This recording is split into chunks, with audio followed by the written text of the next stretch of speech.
Hello, world. This is Chris Aballo's podcast experiment, and I am Chris Aballo. Welcome to the show. Thank you for following the show on Instagram and TikTok at CAPEPOD, and thank you for subscribing to the show on YouTube, where you can watch full episodes, and wherever you get your podcasts. You can listen every single Monday. And, well, welcome to the Midnight live stream. We are outside of the world's most famous comic book store, Jay and Silent Bob's Secret Stash. We're literally doing a show on the street. We're like busking. This is like, if podcast busking is a thing, that's what we're doing. Because I'm crazy and Mike's an enabler.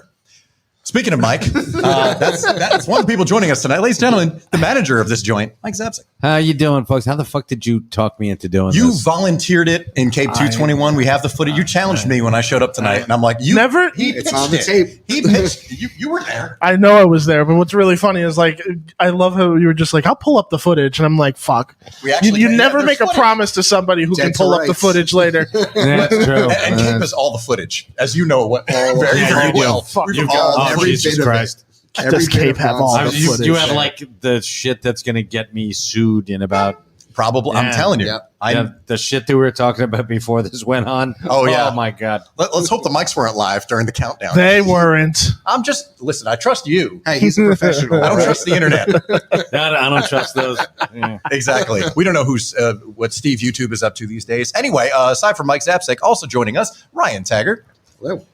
It's past my bedtime, so let's go. Yeah, he's hooked up to an espresso drip. It's underneath the table, though. It's like how type 1 diabetics have the insulin pump. Ryan's got an espresso pump right now, just for the sake of am I doing? Yeah, well, again, you were silly enough to agree to this. I know. I agreed. I was like, listen, I agreed. It's like if I could finally do something at the Secret Stash, like, yes, I'm in. Like, it's going to be at midnight. Oh, wait. Right. I didn't have a contract for this. I'll see y'all later. Like, all right, fine. You should have got my cash out. Wait. I have an intro. All right, fine. You get an intro? Do you really? All right, well, that's Christian Cortez walking out of frame, everybody. Wow.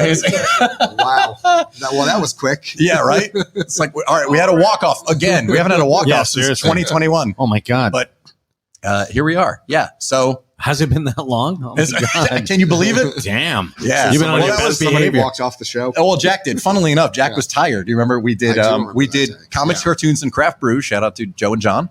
And we did their show first, and then we did Cape. And I asked in between, this was 182. I can't believe I remember that. Like we were saying before, my memory's actually improved. The fog's cleared away. Daily meditation. Anyway, we did their show and ran a little bit long, but not like insanely long, not like Cape long. We did like an hour and 10 because they're disciplined. And I said to Jack, like, you sure you want to stick around and do Cape? Because it's fine. Like, we're going to do like a half hour of bullshitting in between and then do the show proper, which is going to be an hour and a half on the light end. And he was like, no, I'll be fine. And 40 minutes in, he had to tap out. You know what's crazy? I just realized this is probably one of the first times that we don't have the hour pre-show of material before we start, and I think this is why it's 2 hours. Yeah, I think this is why it's also throwing me off a little bit. Yeah, again, enablers. Well, like getting down to business. You mean on time? Yeah, exactly. Well, that's why the live shows don't happen very often because we do because we have to be on time. Discipline, start on time, end on time. Yeah, that's not really my brand. No, but it's fun. And again. Pot me kettle. Hi, Mike. Don't look at enabler. Hey, don't look at me. You can ask Christian. When I need to be disciplined, I can be disciplined. Oh, like facts. But that's why you enjoy doing the show. Yeah, because all bets are off when you're on Cape. Oh shit, yeah. That's why it's so much fun. And that's why I like throw bones out to you. It's like, hey, let's do midnight. Let's do a midnight show on Broad Street in front of the stash. Do we need a permit? Why? Okay, Mike, whatever you say. Like, sure thing, buddy. You don't think 9 p.m. live stream would have had the same ring to it? Not exactly. No, it doesn't really feel the same. What? That's the crazy thing. So like we did, and I was thinking about it. Like this was 2 years ago, July of 2021. We did the live stream. It was the three of us and Jack at Bellworks. And we did, that was just kind of like a lark. Like, let's do a live stream at midnight. It'll be funny. Because he used to get up in the morning. You and I are night owls. And it was a lot of fun. Yeah, it was a good time. And then I was like, we should do that again. Because I like to do one live stream per calendar year. Because, again, it requires being on time and actually, I remember the first Cape live stream that we did at the older office. Holiday show. Yeah, the in holiday Eatontown. show. That was a blast. That was a lot of fun. Man. Well, people have asked. And you know what's... Wait a minute. That was the first time we met. No, you did... the first show with myself, Ryan, Jack, and Andrew. That's right. That was my God. That was October. That was on the 5th floor. Yes. Oh, my God. Yes, that was in the last shared university in town. I drove by that building on the way here, and there's still office lights on. I'm like, is this place condemned? No, they're probably. slowly getting back in. Is that right? And the owner of the building keeps wanting to hook up with me on like LinkedIn, and I'm like, No. no. Kindly fuck off. You're Yeah, like, homie, seriously. you had wires hanging out of the ceiling. Yeah. and Yeah. water dripping down. Yeah. Between squirrels and birds. Alongside these bare wires. Yeah. There's a huge Do you know how gnat much I problem. hated There's a working death there trap. in the last couple of months? Because the 'Cause- elevator didn't work and it was on the 5th floor. There you go. I mean, that alone is. I love my job, but toxic enough. man, did that suck. Yeah, no, Oh, that yeah. was rough. And we didn't actually the last time we were there was the Unadulterated show. I remember Ming was like, "Hey, you guys, you can do the show. I'll set you up with her." I called you because yeah. I needed some help with some of the And technical stuff. All, Yeah. all of us Just going leave up the those door stairs open, before guys, we were 'cause like, and okay, we I did- don't we mind got a little homeless room. people Let's catch sleeping our in breath. my. Just leave the keys under office. the mat. Yeah, it's fine. Yeah, leave the keys on our lock up when you're done, and don't take any of my collectibles. All right, Yeah. it's All fine. right. Meanwhile, There's I think- cameras all over the place. And there was a homeless guy living in the basement. Yeah, that's Is true. that who that that's was? always- Yeah. No, we didn't have an elevator operator. That was a dude who just Oh, fucking lived in the okay. basement. Yeah, Sorry, sorry. I thought the building was wasn't that the old doorman. timey. Okay. He wasn't. Okay. No. I mean, he had a nice looking coat. That's all he was wearing. It was yours. That was it. It's my old leather jacket. Yeah, It's that boy. this winter leather jacket. That's what he was wearing. I may No be wonder I talking, liked it. I may be talking shit, but I had some good times in that building. I honestly, when I see clips, because I'm pulling a lot of archive clips, obviously, it's a huge archive for the show. And when I look, I know. A lot of episodes. 229 technically is what this is. So if you're tuning in late, this will be up in the feed on Monday, and the full video will be out as well. The polished version, which is using the term very loosely. But when I look at episodes from the Eatontown studio, I do get nostalgic because that was almost 3 years ago that we went there. And that was also our introduction to you guys. Yeah. And yeah, that holiday live stream was a blast. That first one we did with all of us. It was just a big party. It was. I mean, Jack wasn't there. You were there, but it And was a lot I mean, of fun. that was a dream come true. Oh It's not God, to, yeah. like, kiss the ass, but like we were doing on a 4-track, one With of the karaoke soundboards mics, yeah. karaoke Like mics a- starting out, and we're in a fucking studio Yeah, but right you now did it. recording this podcast. Like you guys may it joke was- around it about was- how you did it, made but us like you dizzy. did it. Like We did. It was so cool. I will say the only podcast that matters, what we're referring to, by the way, available wherever you're finding this. Well, not on YouTube, but where you get your podcast. Very funny show. Lots of best of compilations. Just listen to those and you'll be fine. But that show was like, it's funny how with meeting a lot of new podcasters and people coming to me for advice, because at this point, as of the end of this month, it will be 13 years since You're a we dinosaur. did those first 2 episodes. I know a lot of people ask me for advice because it's like, well, you have been doing this for a long time and I can't deny it. The math checks out.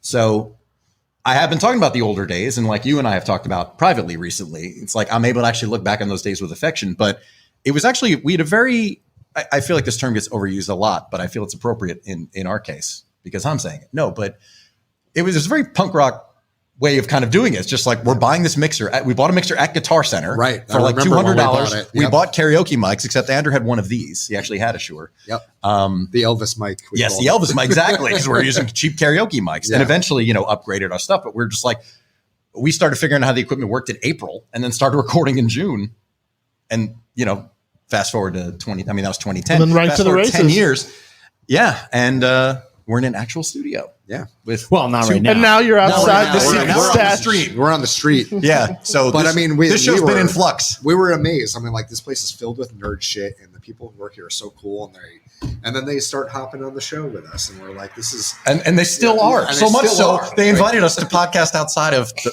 world's most famous comic book store. sometimes our What heads the still fuck? spin thinking about Mine does just too. being here. Yeah. I still do it. I got to be honest with you. Cause like today, I mean, particularly for these two guys, today was a long day, but it was a long day for me too.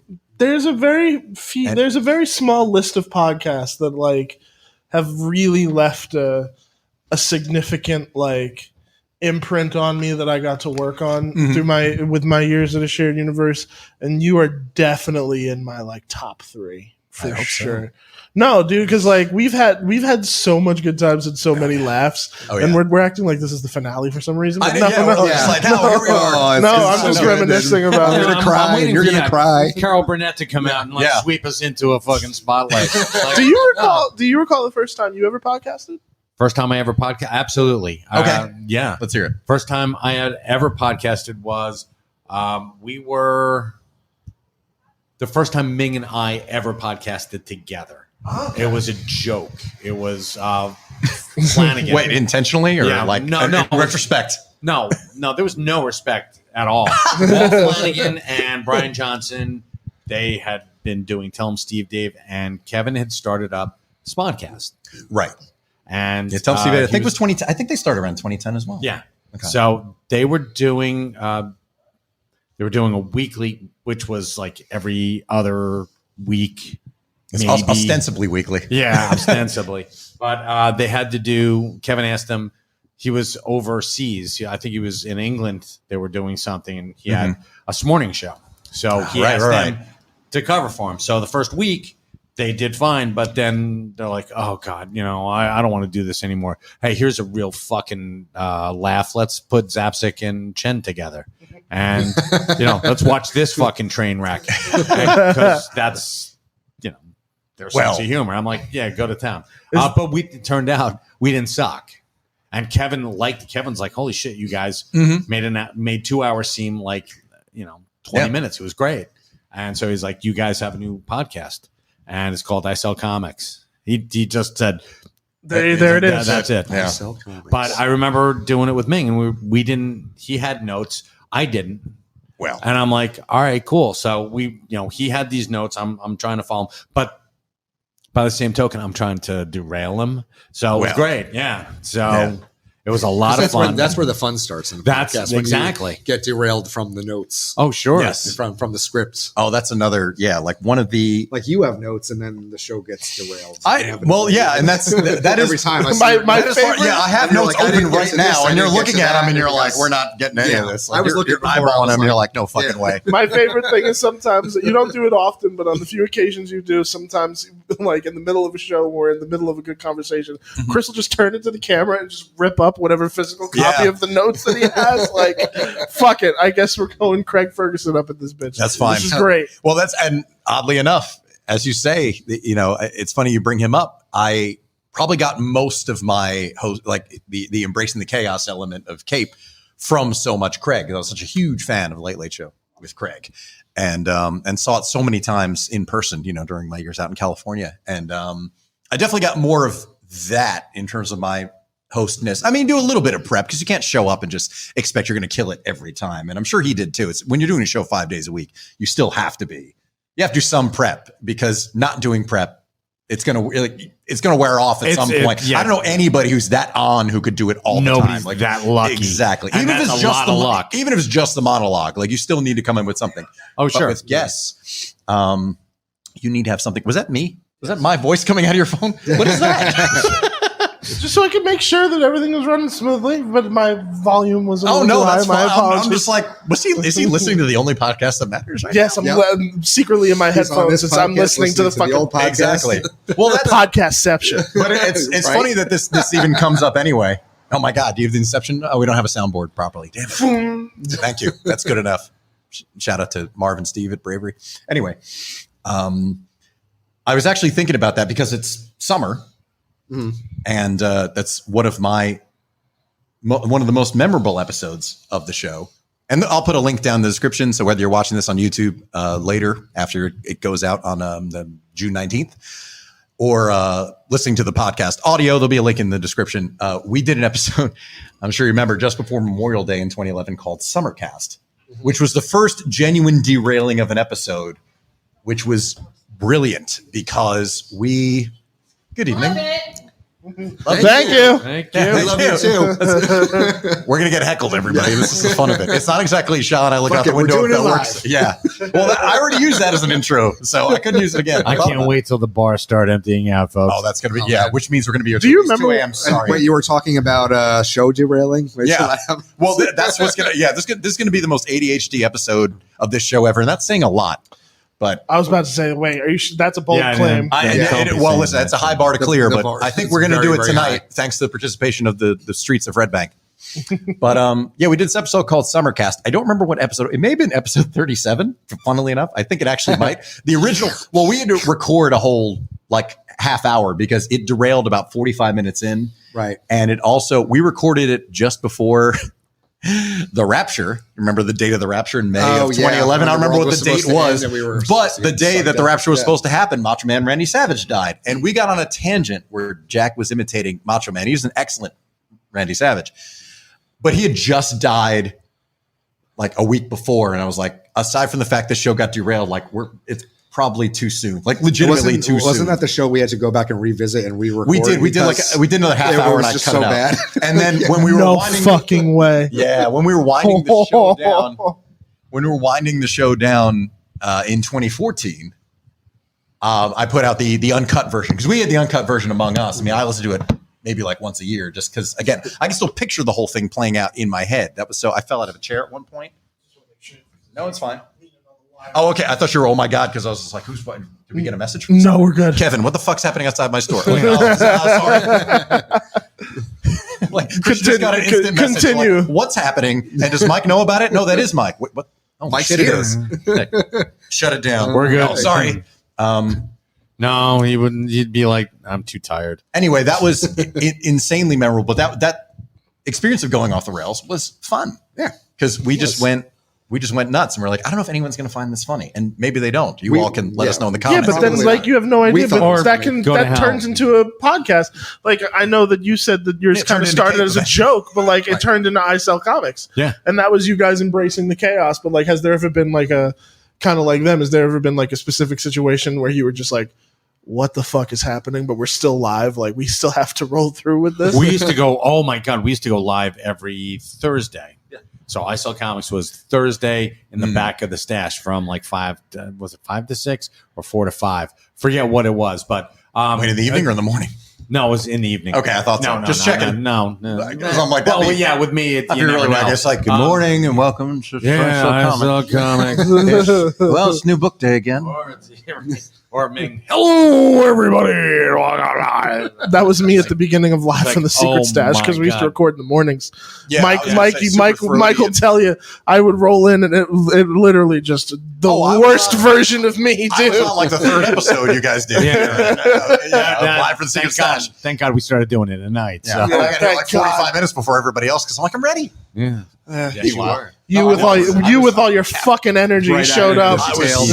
so fucking caffeinated, just like I am tonight. It's had no effect, though. Bada These guys are boy. like, fuck Oh, you. But no, we were on, and I think I told this story on live with Ted Adams. Ted Adams was the head honcho for, and I can tell it because this has nothing to do with live. Statute of limitations. So, exactly. Just expired. No, I know, and fuck Ted Adams anyway. Ted Adams was the. That's the end. no, There's a punchline. He Everyone. was but fuck Ted Adams, and that was it. No, but he was the head honcho of IDW. And- okay. Yes. And he For those of you who don't know, IDW. I know, but explain to them. IDW is a comic imprint, and they do nothing but. It started out with Steve Niles' 30 Days of Night. Right. That one-hit wonder, Steve Niles. Another guy, God. another guy I love. But anyway, Apparently. yeah, right. Fuck Ted Adams and fuck Steve Steve Niles. Niles. But yeah, that's the story for another time. But Okay. Ted Adams was he had put on season 1 of Comic Book Men. He'd put a tweet out there saying, "Hey, can we start a GoFundMe for getting rid of Comic Book Men?" Wow. And What a shithead. yeah, well, and he didn't have the balls to tag any of us. Well, And somebody said, "Hey, that's the internet. well, exactly." He had them internet muscles, Ted Adams. You fucking weekend warrior, you. So yeah, seriously, come down 65 Broad Street. Come Come down on right now. down and Come say down hello. for an Yeah. ass kick. Yeah, we're right here. Ted Adams, if you're watching, call in. No, we were going live, and we're All right. skewering the motherfucker, Nice. and we're like, who the fuck does he think he is? Mm-hmm. Wow, and he doesn't even have the balls. We called him like a coward on the air. Well. And his editor-in-chief, Chris Ryle, calls up Ming, calls him on his During cell the phone live. during the live, Nice. and he's like, and Ming puts him on, Excellent. and he's like, yeah, you guys have to stop doing. He called me into his office. He wants you to stop. You're pummeling him too hard, and I'm like, does he know that we're live? And he's like, we're live. And Ming actually had to cut us off. He stopped. And he's like, oh, shit. and we had to go and re-record. Really? And Ming edited out all the parts where we were mean to poor Ted Adams. Poor Ted Adams. Do they exist? So Ming saves everything too. They I'm gotta like, be somewhere. Ming. Oh, I'm hoping. They're but in I'm the like, vault. Ming, why the fuck do we? He's like, well, I don't want to get into a pissing match. I'm like, are you out of your mind? We were doing it live. Yeah, like that's the joy of live, honestly. Because just the fact that, Ryle calls, who cares? And I mean, Ryle was his editor in chief at the time, and I had no beef with Chris. He used to run Kevin's movie Poop Shoot website, and I guess it's nice. I don't know. Well, some it's association not around anymore, so I guess it wasn't that nice. So, yeah, Chris Ryle, I remember you. But he was like Mike Zapcic's fuck you list this week on Are you kidding? That's just come in and get it. I have a print. I have a mimeograph. Yeah, there are laminated It's the ones secret available stash, the secret menu at the counter. Yeah, he'll autograph it for you. They're under the counter like Red Fox Records. There's a modern reference. Buscemi and was Billy Madison? Yes. Yeah. Exactly. Boy, am I glad I called that guy. Yeah, you should be glad you called me. But and then there was Troy Burbank for live from the my Secret Stash. fucking god! Oh yeah, Okay. that was fun. That was So it was me with the utmost swiftness of ending a live stream. You were dumping so out of the live stream. Yeah, Nice. he dumped us out of the live stream, and we were able to go in and Christian Okay, you want to tell it? go ahead, Christian. It's all This you. You can be motherfucker. diplomatic if you have And to. I don't- love you know. Troy. Troy is Oh yeah, awesome. no, Troy's great people. Okay, all right, but he's Troy, not on the fuck list. no, he's not. But Mike's like, fantasy fuck list. That's not what it sounds like. no. So kind of Troy, No, that's a different list. Oh my god! I mean, poor Christian's got his "I want to fuck" list, and then I've got a "fuck you" Mike's got list. his "I want to fuck you up" list. That's what it is. You know, Mike, you can tell a story that I'm fine. No, you go to town, buddy. It's all you. You're doing You're it. encouraging the derailment, and you're like, oh, no, you get to rip. No. So we had. Why did we have Troy on? I think just for Oh, it was good. No, because two things. One, we like Troy, Yes. and on our own. Yes. So Troy was promoting a short film that he had worked on with Ernie, a web series. And we were talking about Clerks 3 because I think that the premiere had just happened the night before. So the embargo on spoilers hadn't really lifted yet. So then we're literally in the middle of a show. And then this dude just blurts out the big ending of Clerks 3. Which Ryan has not seen. So Which you have not seen, so I won't spoil it for you. There'll be But no spoilers. it was a big fucking spoiler. Yes. But the way that I had swiftly ended the live stream, I basically cut it off right before he even fucking said it. I was sad because Those are we quick all fingers. saw it. I looked at Christian. I'm like, oh. And Christian's like, Literally, no, because you have to realize That may happen tonight if you hear a siren, and all of a sudden it's gone. no, because you have to realize we were still technically we were under rules. It's you can't say the ending. No, yet. of course. the embargo hadn't lifted up yet. Nothing was out there. Right, the premiere's days out from the theatrical Yeah, release. so then for him to say that, and we had a relatively sized group of people watching, so we were like, oh shit. So just quickly good edited for you to it. see it coming. But then so we picked it up, but we didn't go live. So then this is something you'll notice if you ever see this moving forward. I'll do this thing called live-ish from the Secret Stash. I've seen that. I figured that so was just sometimes pre-recorded. we'll pre-record them. Right. The StreamYard is wonderful and lets you. technical difficulties. Please stand by. That's what I cut in the middle of his thing. So I had this whole episode, and then right before he reveals the trail, he reveals the spoiler. Technical Was it difficulties. Kevin's profile instead of the Indian head? That would have been excellent. You need one of those. Have somebody make one up. Send it into. So then DM it to Christian. then we recorded a swift sorry about that, folks. That was an accident. That was totally unintentional. Your arms are going like this. Yeah. Christian's turned into Gumby somehow. Sorry about that, folks. Sorry, everybody. My bum stopped working, so we had to cut the show off. I Sorry, got we one of the got the keys. palsy and the spastics. Oops. And was Troy Burbank conspicuously missing for the second half of that show? No, he's just leaning down. There's the knife sticking out. His body was found in a dumpster out back. God. That would be shit. We could have done that. That would have been excellent if we were smart. Maybe for the Halloween live stream, which that's what I was going to say a half hour ago when we started. People did say are you going to do another live stream for Halloween? I'm like, maybe. Maybe we should. We had fun. Oh, people loved it. Like we had a lot more live viewers who tuned in and watched it within, because I left it up for like a day, and then I put up again. They got the polished, just the color corrected version with the I beef up the audio and everything.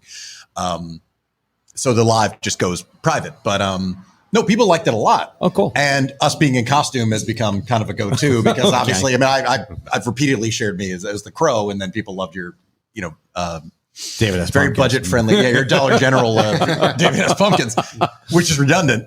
And Christian not on camera at all, which was everybody considered a huge loss. So they want you to make up for it this year by being on camera with us. No, I'm just kidding. I don't know. I said I want to be Lone Star and you need to be Barf. We talked about this because we can just shape your true. hair. We can shape your hair like the ears, so you don't even need to wear.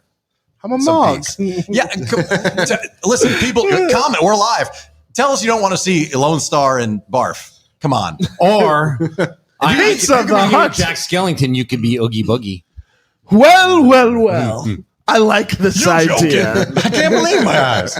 I like that. That's cool as fuck. You treat my friends. Vote in the comments, everybody. Again, you can comment live on this wherever you're watching it, Facebook or YouTube, whatever. Utah, YouTube, Utah, whatever. Johnny Utah. Oh, I can be him. Maybe I can be either one of the guys from Point Break. Now that I think of it, Ryan. I don't remember the other one. What are you gonna do? What do you mean? Nah. Ryan's like, I'm taking my kids out trick or treating. So fuck Ryan's gonna you. do some normal shit. That's probably what's going to be This happening. probably is. Well, you know, because we didn't do it because Halloween was on a Monday last year, so we were like, shit, we can't do it on show day. But it is the 30th is a Monday this year, so I'm like, well, maybe we can actually just do it live, and that'll be the week show. We'll just like be live, no trailer, tune in, watch it happen, and that'll be that. So on the 30th, maybe it's possible. But people did like that because they liked us being in costume and obviously the live part, which, we're checking off the one live stream quota per calendar year tonight, but I'm down for doing another one in October. The show will be back at some point in October, certainly by October 30th. I know when the show's coming back, but just stay tuned to social media. Ooh, you got to follow. Mm-hmm. That's right. Because there's some stuff in the works. We got a comment. Does it have to do with Ted Adams? It doesn't. Okay. I mean, it might now. After tonight, Okay. I'm kind of curious Maybe. about getting all these people who you ripped apart. I kind of want to have them zoom in and just have a confrontation. I would love that on my show, actually. Start screaming at Christian. Listen up, Zapcic, you piece of shit. And you're like, dude, Death wrong match guy. at the Secret Stash. Oh my God. That sounds excellent. Then I will take pitting people against each other on the show. Then I'll take the comments about, you just want to be Howard. Like, well, in terms of getting people to fight on the air, yes, actually. I wouldn't mind that at all. I want to hear Mike curse out more people face to face. I've never seen it happen. And he would. I would like. No, he would. Shit, yeah. And he would.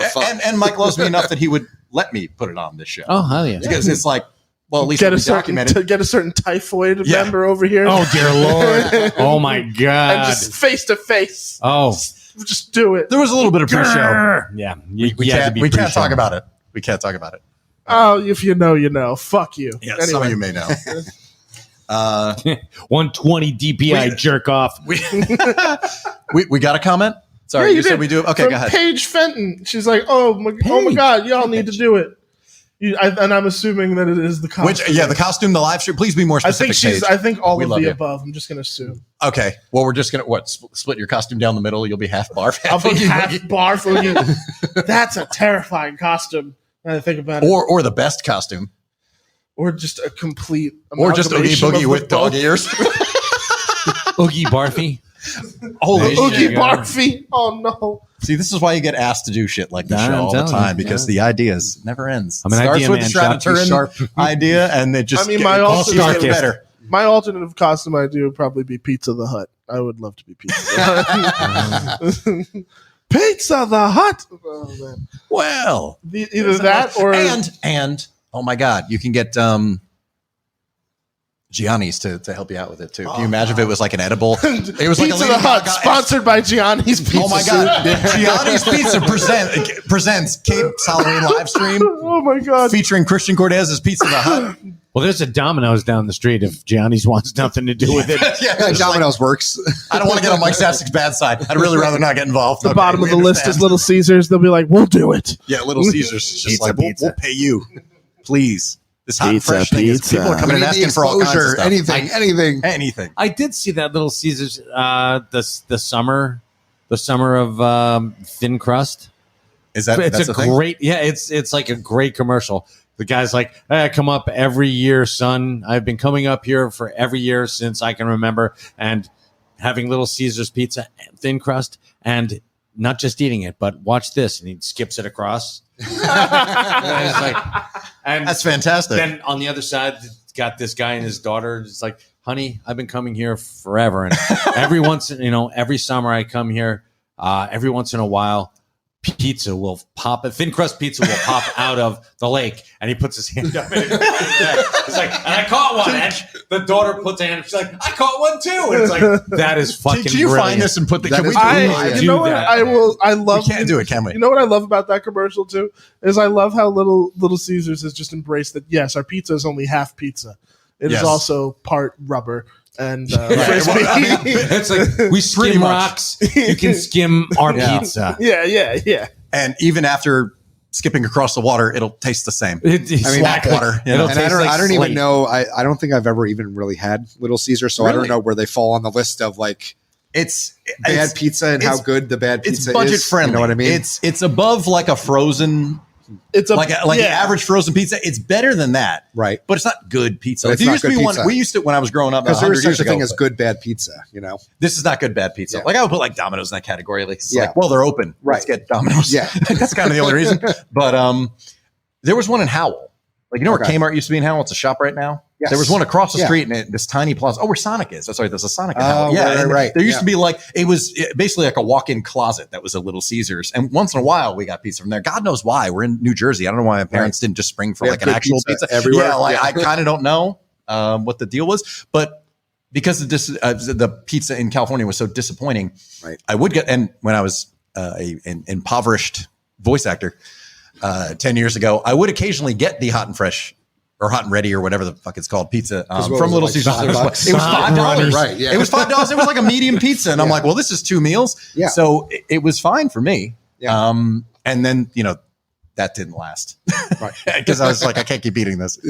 Number one, I'm gaining weight. Number two, it's just not that good. Can't be eating half a pizza. It's by myself. It began the show. Let's put it that way.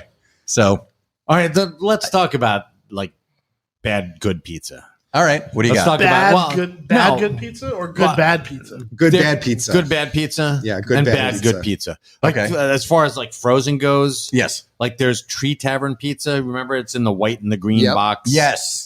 That's the best of the bad frozen pizzas. Is it really? I don't think I've ever had it, and now I'm gonna have to try it. Yeah, I know of it. We should. I see it. All What's the it time. called? Exactly we need. If anybody wants to, if anyone would like to bring one, a prepared one to 65 Broad Street. Okay, pick one up. Find a 24-hour ShopRite and make it. Bring it to us. Bad. Totino's is good bad pizza or bad good pizza. No, it's good bad pizza. Totino's used to be like a $1. I'm going to give you that one because you used to be a heavy drinker, so I'm going to say yes. Oh yeah. Okay.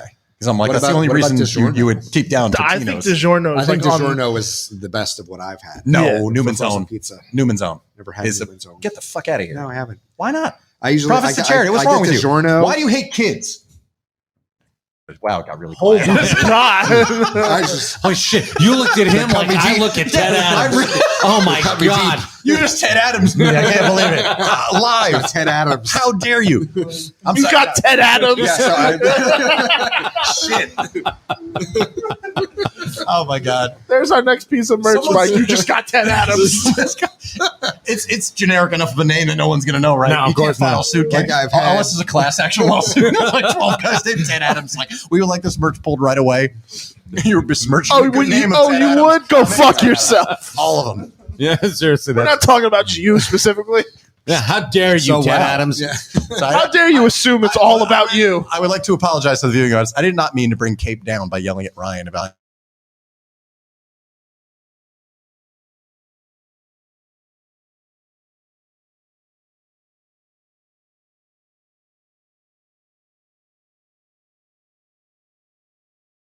You jiggled the cable, and we're back. We're back. We're back. Did we lose everything? No, just that for a second. Oh, because StreamYard's like, hey, your audio. Where'd you go? Oh, okay. So yeah, we're good. Apologies, Watch folks. your arms. Sorry, that's that's why I said shift over. And I did shift over. I know you did, but this is exactly what I was. Afraid I've been of. staring at this cable this whole time. He's really on top of it. I gotta his tell you, I'm just going to keep wires keep now. my hand on my Absolutely, left knee. stay the fuck away from me. Oh my God! Whoa. Wow, I thought I was being aggressive. Wow! on the Oh show, my but God! You just got Chris riled. Wow! Chris, wow! I mean, he riled up. Got him riled up. Yeah. I know the worst of the frozen pizzas though. Okay. Elio's. Yeah. No. I mean, the little cubes. Fond That is memories good of bad Elio's. pizza. That is good bad pizza. No, that's bad pizza. I had You're out Elio's of your recently, mind. and it doesn't hold up as much as I It would have wanted still it to. does. I don't Because eat it. I loved it when I was a kid. Loved Elio's. I still do, but that's probably why. Look, again, I'm not gonna try to convert anybody on this, but like I will once in a while get some because I'm just like, oh, this is great. Like they actually have, this is great. this is great. Yeah, I actually went full Ryan. All right. I'm trying to make up for the fact that I bit his head off before. Yeah. I'm just like, it's great. All right, so so now I have to do Tree Tavern and I have to do hold Newman's Own on. Pizza. Yeah, Newman's Own. I'll I put think them on the is- list. You don't have to twist my Mama arm to eat Celeste frozen sucks. pizza. Oh, Right, that's, can we all that's just agree? bad. Yeah, That's like horrible That's pizza. because that's like Wait, a what buck is and it? a half. Mama Mama Celeste? Celeste. Yeah, no. You know what frozen pizza is actually really good is Tony's. Have you ever had Ugh, Tony's? oh yeah, I hate It has that. that I don't- like flaky bottom crust that's really good. I know of them. I can't recall if I've had it or not. Tony's is good and cheap, like real cheap, like $3 a pie. And that's where I hesitate. Yeah. But that and like but Red Tombstone. Baron, I'm like, I don't Red know. Baron's good too. Is it? Yeah. What were you saying? Tombstone. Tombstone? Tombstone Tombstone's is good. good. I really don't remember Tombstone's Tombstone. good. That's another one. I'm not sure if I've had it because we And didn't- also- my parents didn't buy frozen pizza a whole lot. They would subject us to Little Caesars instead. No, but Little Caesars. We'd all have little seizures. Sorry, am I getting sleepy already? Did you get the extra mercury on that? Little seizures. It's not really a brand per se, That but was Aldi okay. has a great frozen pizza. Who? Wait, what? Aldi, the Aldi, store. the Do they really? Yeah. Yeah, they have a great selection of frozen pizzas, and they're all fucking. The great. generic brand names at Aldi crack me up. My parents shop at Aldi a lot. I literally, it's just like This one doesn't even have a fucking generic Well, brand I name. know, It's that's- just like, welcome to Aldi. Yeah. Here's our fucking pizza. Yeah, cheese pizza. Yeah, and they're just pretty says cheap cheese there pizza. too. Yeah. Yeah. I can. It's like Bueno. It's like Bueno It's- what? That's the salsa. Hello. It's like Buenos. No, This Casa Mamita's the salsa. My This is parents the always thing said. about Aldi's pizza, though. It is it tricks you with like Mama Celeste prices because it's like $1, but then you actually bite into it and it's like, oh shit, this is delicious. Like it's actually all right. Yeah. Now is it the all right? Because this is a fair metric. How much of it is the price makes it good? Because cheap pizza, you're just like, well, at least I only Or it paid tricks your $1. brain Like it's into not bad. thinking it's better than it Exactly. is because That's like it's- a Newman's Own pizza will cost like $8. Yeah. But so it's still about 'Cause you DiGiorno go to- prices. But I'm like, this is actually Yeah. good. Because you go to a pizzeria like in Jersey and you get a good pizza and it's $20, and you're like, I got this frozen pizza for $3. Yeah. And it's like- So fucking how great. much? Yeah, how like, how much did that factor much of it into is- yeah. the Look at Totino's. quality? It's like, oh my god, it's $1.50. I can fold it like a quesadilla and just eat it and like just eat it in 2 bites. Yeah, Yeah. exactly. Right. And that's delicious Yeah. for See, $2. Yes. Then I would argue the pizza bite, the bagel pizzas, the little tiny bagel bite Yeah, pizzas bagel ones are bites. Yeah. fucking great. Then What I about would put those- Totino pizza rolls? Pizza rolls. See, that's where Pizza I go rolls with are great. Totino's. I think of I pizza like rolls. the ones with the pepperoni and sauce. We got a in them. recommendation from Paige. She Okay. says, try the Stranger Things. Turn the stream off again. This Chris, sucks. Put Go your, back put to your Alex. elbow back. Yeah. All right, and broadcast. Stranger's Stranger. recommendation. You guys suck at this. Sorry. What is it? The I'm just Stranger kidding. Things. We love you, Paige. Yeah, the lovely, the 13 lovely years, really? future Paige Mad. ahead. Stranger Things frozen Surfer Boy pizza at Walmart slaps. I don't know. So yeah, but she's a fangirl though. We can't take her word for it. She's such a Stranger Things fangirl. I say She that just out of turned love. out. She's just like, all right, fuck you guys. You're all That is wildly specific. Paige, bring some to it. You live in the neighborhood. Like, snag some. Are Walmart's still 24 hours? I No. realize- No, they're not anymore? No, okay, no. shit. Sorry. Well, if you have some you, in the you know, freezer at not for home- nothing. This actually looks like it might be pretty good. I'm Okay. looking at like You got- pictures of it, and it actually does look pretty Oh, decent. because it looks retro. Because it's Not Stranger just Things. not the retro boxes, but I'm actually No, looking but at the that's pizza. helping a lot because I'm going back to being like 8 years old, and don't Yeah. we all want to go back there. I'm about it. I'm digging it. Okay.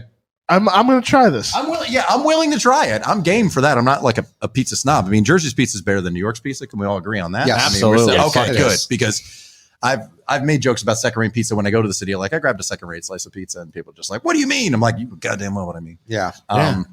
But Jersey Yeah, pizza is New York superior. gets the recognition like nationwide for their pizza, but but no, they but- sleep on Jersey. and that's another thing, and that's why I bring up price because people like New York pizza because it's $1 a slice. Right? Yeah. That's why There's they a think reason so it's good. $1. It's a Yeah. Exactly. There's a reason it's But you $1 go a to- slice. Exactly. You go to a Ray's original pizza. Famous and you- original Ray's the famous, third. yeah, the upper, many, whatever the fuck he does. But yeah, you're paying $1, and how much is like $2 for a cup of sugar water, and you know, $3, $3, and you're like, I ate, and you're like, set. And I mean, for New York prices, you know, that's why people are just like, this pizza's great. Like, no, it's not. It is pizza. It qualifies as pizza. That was It one has of the ingredients. most annoying things about when I lived in New York very briefly for film school. Yes. And when I was living there, I was like, you know what? Let's try all the fucking famous pizza spots that you hear about. And I'm just like, almost every single one of them was so disappointing. That's where I was just like, what the fuck is this? Like, either overcooked, undercooked, too cheesy. Like, I was like, what the fuck is Well, this? there's no such thing as too cheesy.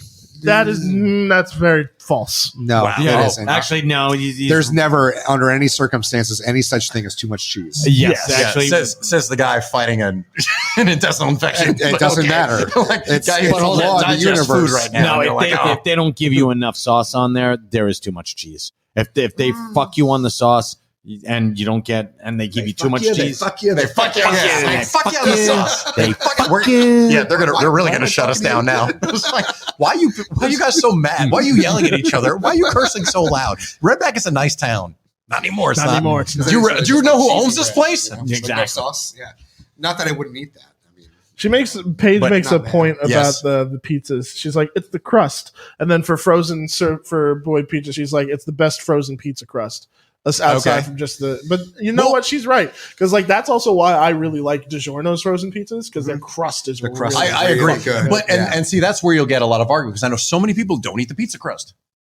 On Yeah, frozen I'm- pizza, I'm- on conventional pizza, let's say. I know DiGiorno's this. has the That's stuffed crust really too, which is stupid. awesome. Oh my god! So you know a bunch of communists and Nazis Yes. and just Listen, and I don't get it haters either. of joy. I love carbs so much; I miss them greatly. But I was a real do moment. not Somebody call them and understand- tell them that Chris still loves them. Yeah. Yeah. He almost shed a tear right there. He was like, I just called to say I love you. Crust. I told you we're journey psychouts. Anyway, We all just went into I'm three running out of different ideas. songs. Like, there was worst medley I've ever heard. there was nothing similar about anything we were all when you keep And I shutting hate people Bill up past Medley, midnight. Yeah. so fuck that. They're loopy.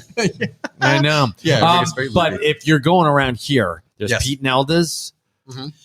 You don't like Pete and Elda's? That's where the tourists go. I'm not Okay, crazy about Pete and that's Elda's. fine. I go I to went to Vic's. get the T-shirt. Okay. And, Well, that's the problem. You know, Yeah, a New Yorker when you see that fucking T-shirt. And they gave me like the triple No X, disrespect to Pete T-shirt, Nelson, and I'm just- like, look at me, like, do I No. want to be swimming in this thing? Yeah, They were you're hedging an their expert, bets. for That's all they God's had sake. left. They were It's like, we put a lot of cheese on your pizza. If you're eating this whole pizza, like, Yeah, you we know had, what you're like. we had a bunch of puny people in before eating Yeah. pizzas. Like they ate all the largest. Oh, It's like, yeah, shut yeah, up. Bing is working I there? have been hearing Yeah, that, it's true. like, Jesus Christ. Hi, I'd can I always take heard you to that, your like, these table? Skinny girls Yeah. we're doing the pizza challenge, eating the whole thing. I was like, you know what, I can do that too. And then Yeah, right. I did it. I was Yeah, a like, bunch of svelte I felt 19-year-olds. sick, You're and like, I I got can do triple it. X T-shirt. It's like That's because Ming was giving. Hey, girls, come on down. I got some Yeah, hey, what's extra up, small everybody? T-shirts in.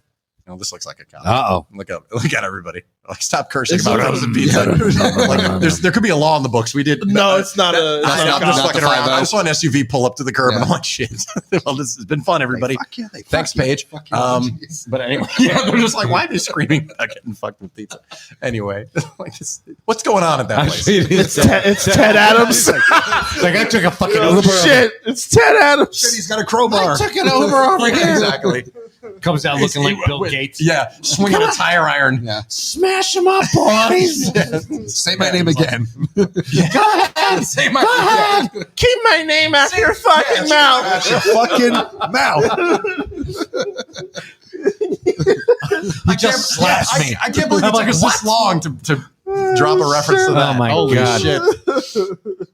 Oh, that's fantastic. I'm almost sad it's not his crew because I would laugh straight in their face.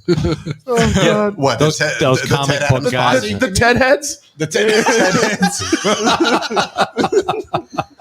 I'd be like, you We'll find fucking out. goons. Yeah, you'd just be like, what are you doing here? You work for the dweeb. Like, what the fuck's wrong with you?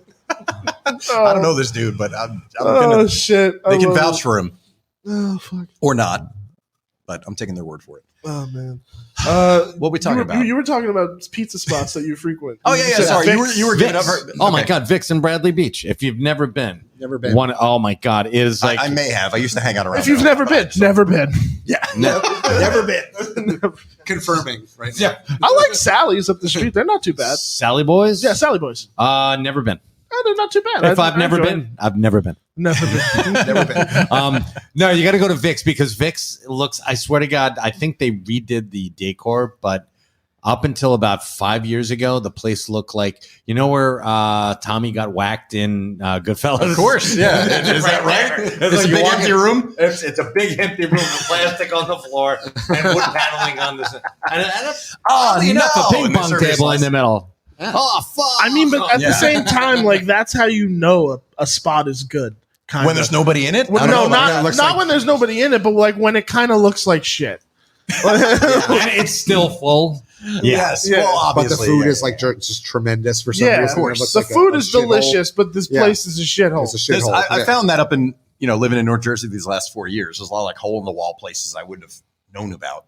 That they're kind of like nondescript from the outside, but it's just like this is awesome, and they've been here for 80 years. Like who knew about it? Because I don't feel like we had a lot of spots kind of near where we grew up. I can't think of a lot of places. Yeah, no, not like that have been around. It was all Like the cabin. Well, you guys down in hell, right? The cabin. Yeah. Well, Lakewood. Yeah. We grew up in Good. Lakewood. Yeah, Yeah. Lakewood. Lakewood. It's good, but not like a place like like Rutt's Hut or Star Tavern or like places that have been around forever. Even Right. TikTok, Well, which we is, had- we has have- a reputation. It's not Howell, but we had Federici's in Freehold. It's a great pizza spot.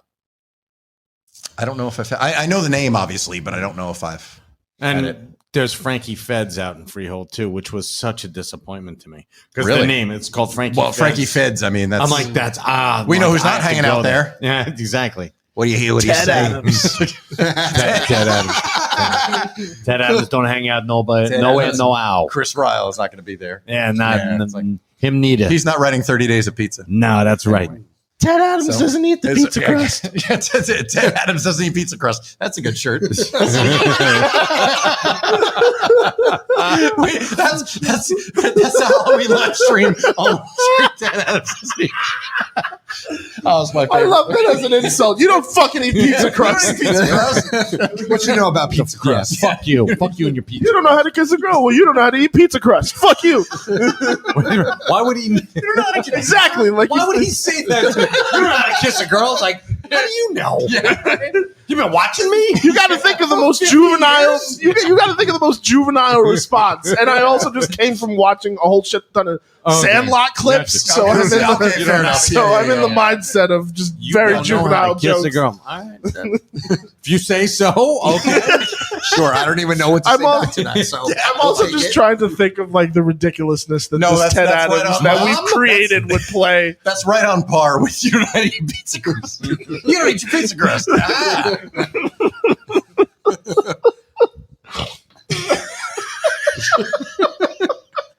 This is dumb. Paige has got to be like, Thanks for tuning in to the last minute. Paige has been gone for like 10 minutes. Paige went out for. She's making one of those pizzas. They probably got a freezer full of them. They're still. She's like, Chris likes it too. Then I'm like, bring us some fucking Surfer Boy pizza. Where is it? It sounds like you must have some in the freezer. You're not just buying one of those when you go to Walmart, guys. Come on, cook it up be and real. bring it on over. I mean, they're 5 minutes from here. Like, why aren't they here now? I did actually send her a message. I was just like, come by because we're literally going to be on the street and anybody can by. Frog on the Street podcast.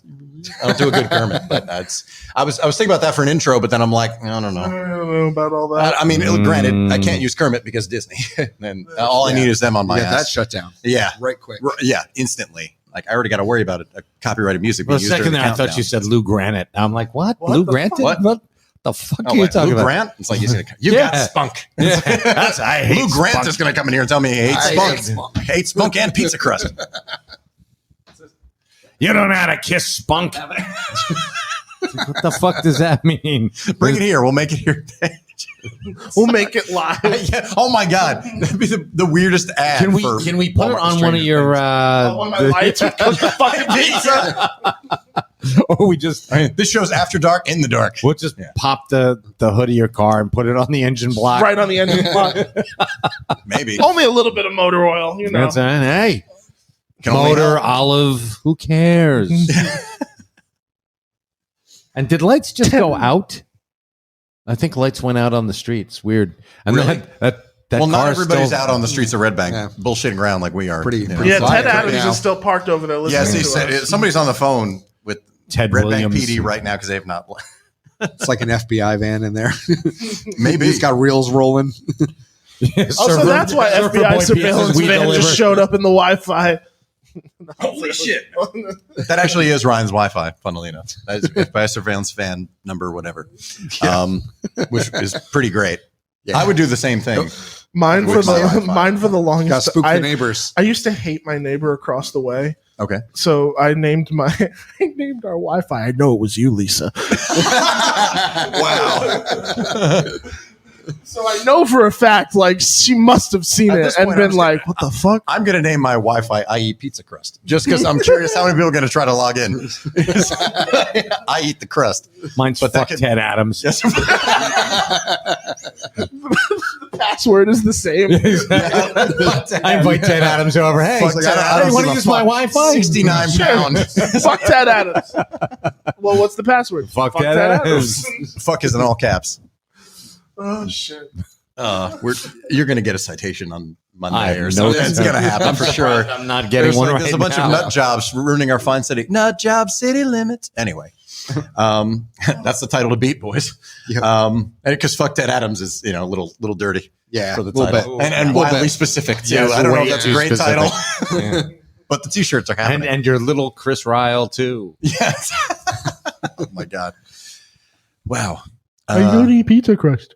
He does. Yeah, eat let's. pizza I'm, crust. I'm going to throw that up actually when the trailer goes out for this on Monday. I'm going to put that in the Instagram stories, Cape Instagram stories. Do you eat pizza crust? Because this is obviously going to be a video clip. Listen, so this is important to Why know would- because I don't know if I could trust somebody who I doesn't. know a bunch of people who don't like. eat the pizza crust, and I don't You understand. got to be a either. shitbag Because- because that's the best part of the pizza. It's like It's the reward. bread. Who doesn't love bread? It's when the cheese and the pasta and the pasta sauce, the pizza sauce Mhm. leak up there, and you get that Oh, bite. yeah. Oh And you're yeah. like, fuck yeah! And I don't trust people who eat pizza like this, and don't. Oh, fold crust it. first. Oh yeah. No, you don't got taco fold it. your pizza. You gotta Yeah. fucking fold You it. taco Oh, your yeah, pizza. no, yeah. No, people who like eat it like this. Eat And it. I'm Yeah. like, Feed it in like it's like it's a CD. And You gotta do the in a fold. car disc player.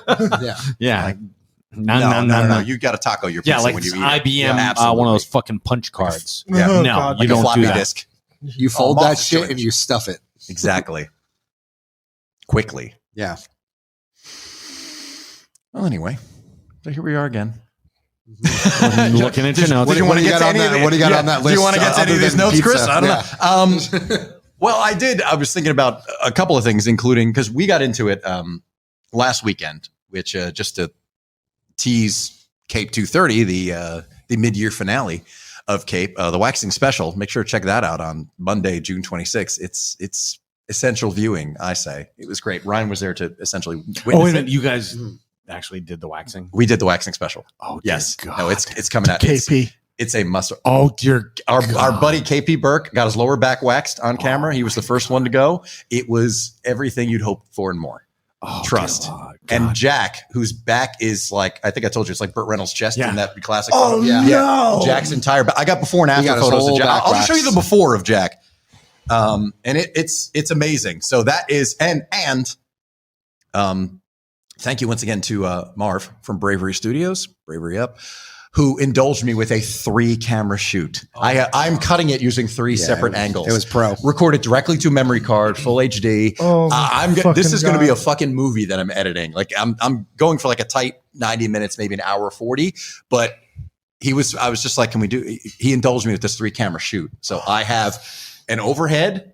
I have a camera on the face, and then I got us at the table. Myself and Ugo did a commentary as well with me on the table, and you know I him. So can't wait shit. to that fucking is see. Jack's back pre-wax. Yikes. So that's Yeah. So that's Oh no! the whole thing right down to the crack. That's right. He got And the then whole after, fucking how thing. fucking red was he? Fairly right. I have a photo of that, but again, I want you to watch. I'll gladly send it to you after. Well, I'll superimpose it in the video so everybody gets a good shot. Are you of it, doing a but- Billy Crystal from Running Scared? Oh, no. Because that's oh, no. Oh, no. No, Mama. Can you No, put I was tiny doing marshmallows in my cocoa? He did not know what Ipswich clam was. I'm like, oh dear Lord. shit, Shinola. Wow, that is an excellent accidental segue into what I was going to bring up. Because we were Fantastic. talking last weekend about movies, as we always do, but movies that actually get better the older we get. And City Slickers is one of those movies for me, where I think that came out, I want to say 91. So I was about 10. 91? My parents rented it. Okay. Well, he's got an accent. It's got to be 88, I'm thinking. No, I think it was a 90s film for 91. sure. It is 91. Okay. All right, cool. So my parents rented it at Blockbuster. I remember they went to rent it the first time and it was all rented out. So they ended up going back a couple days later and Jack they Palance was still a big piece of shit. No, he was a big guy back then. He was. He creeps me out too. Like I loved the City Slickers movies when I was a kid. Yeah. But he legitimately there was something so intimidating. creepy and intimidating about him. If you ever And get the voice and the leather face. Yeah. And You ever despite get being the 79. chance? Right. watch him, he did a TV Dracula. Okay. Really? And he was What an interesting choice. I was like, fuck. Because that's I mean, Christopher Lee was badass yeah. but you're watching, you're like, fuck, that's Jack Palance, because he's like, Does he just talk in his regular "How are voice? ya?" Yeah, exactly. Hello, everyone. Yeah, I'm going to kill you. Yeah, You he know? doesn't put on some phony Transylvania accent. Okay. Didn't do that. He's like, hello, boys and girls. Yeah, and he's got that, and he never, whenever he smiled, Every time He I see an only- SUV slow down, I'm like, this is it. The cops are going to break it up. Anyway, it was always him smiling like this, because I was convinced that he was a real life fucking vampire. I was like, yeah, he's Also, that was your introduction to the man? Teeth. That was the first thing you saw of his? Yeah. And then Ripley's Believe It or Not was after that. So we're talking, Interesting. this is, Right. I think it was 74 when that Hmm. TV movie came out. And I'm Gotcha. like, fuck. I'm just going to look that up. That's some homework. And I was, do you still have that vampire book I loaned you? Yeah. Excellent. You want it back? Eventually. Did you read it? Yeah, I'm like, Yeah. you got to read it. Like, first, I didn't loan it to you for kicks. No, there was Mike had lent me this book that was essentially like his childhood guide to vampires. Yeah. It's pretty goddamn awesome. Like it goes through like I would completely expect Mike to hang on to something like that. Well, actually, Jules got it Unfortunately, for me. Really? Jules bought it for me. She repurchased it for me, but it was like I was 6 years old when I got it at a Scholastic fair. You know, thank God for my school, which was Catholic. Vampire. Yeah, I got a child's baby's first vampire book is essentially what it was. Right. But it But was it's price not per that cents. at all. but it's really in depth, and it talks about like, It's a great read. yeah, it's a really I'm great sure. read. But And for a 6-year-old, yeah, compelling. Yeah. She's very, especially one I mean, who's like, these are things you need to know. in life. then Yeah. of course, you know, Yeah, if you're going How to to stay up after identify 8 p.m. vampires, how to ward them off. yeah, that's pretty much it. You see Yeah, Ryan's collection of zombie books for that exact reason. damn straight. But I was zombies- preparing for the apocalypse. He was. for Well, he many still years. is, but he's old and fragile, so he's just not going to be as effective as he would have Yeah, been. no, 10 I years wouldn't. ago. I wouldn't survive. No, None of us would be, you're though. passing it on. I You- would not survive. Someone else is going to help He you. shoot himself in the leg and wait to be eaten. Yeah, just end this. All right, I'm done. There's no I'm waiting. internet. There's no pizza. Yeah, Ryan. all the frozen, There's all no the good bad frozen pizza. pizza's Yeah, gone. exactly. It's like the pizza's going to be frozen for days. And I then can't even eat this. the zombies find out you don't eat pizza crust, and they're just like, fuck this guy. Yeah, never mind. They won't even eat His it. brains won't even taste good. Now I have to if stay he even alive. has any. Fuck that. Yeah, Ryan gets apoplectic when the power goes out for 8 minutes, and he thinks he's going to survive the zombie Oh, zombie yeah. apocalypse. I have no patience for What a Ted joke! Adams like, there he is, guys. Go get him. Ryan Wally's being eaten. I don't even know you. Yeah, he doesn't eat pizza crust either.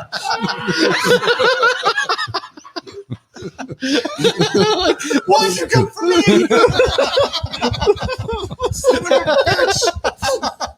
I control the legions of the undead. Sure you do, Ted We Adams. got to get some animators on this like right away. That's what's going to happen during the hiatus. We're going to work on the Cape's equivalent of the Ricky Gervais show. We're just going to animate all this shit because this is priceless. Hi, everybody. Anyway, I put City Slickers as one of those films because as a kid it was funny. It's like, it's Billy Crystal. There's a lot of jokes, even though I didn't get everything obviously about aging or being, husbands with kids or, anything like that. But the thing that kind of hit me when I watched the movie, I want to say it was sometime last year, sometime in 2022. It'd been a little while and I watched it. And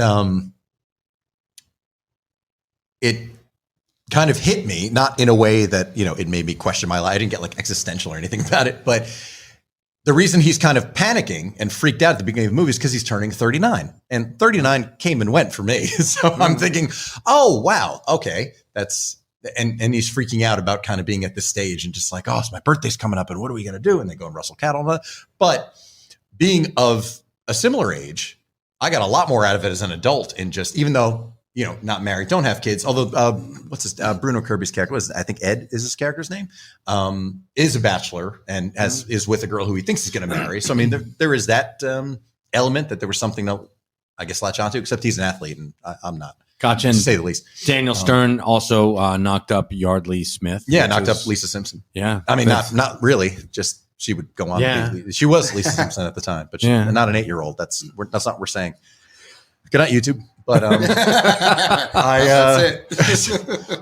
But that's a movie that I feel like, okay, yeah, that's definitely changed for me. Like as much as I enjoyed it just as purely as a comedy as a kid, like now I get a lot of the themes and a lot of things about adulthood and being at a certain age and kind of taking stock of your life.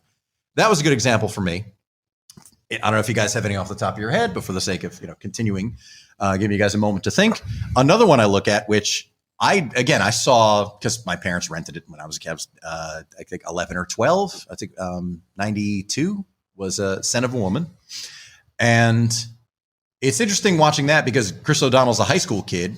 He's, I think, a junior because I think he's trying to get in. Yeah, he's trying to get into college. And, Al Pacino's, early to mid 50s. And it's interesting watching that now as entertaining as I thought it was. I thought it was slow as a kid because there were dramatic moments, but obviously Al Pacino being, Foghorn Leghorn was wildly entertaining and still is.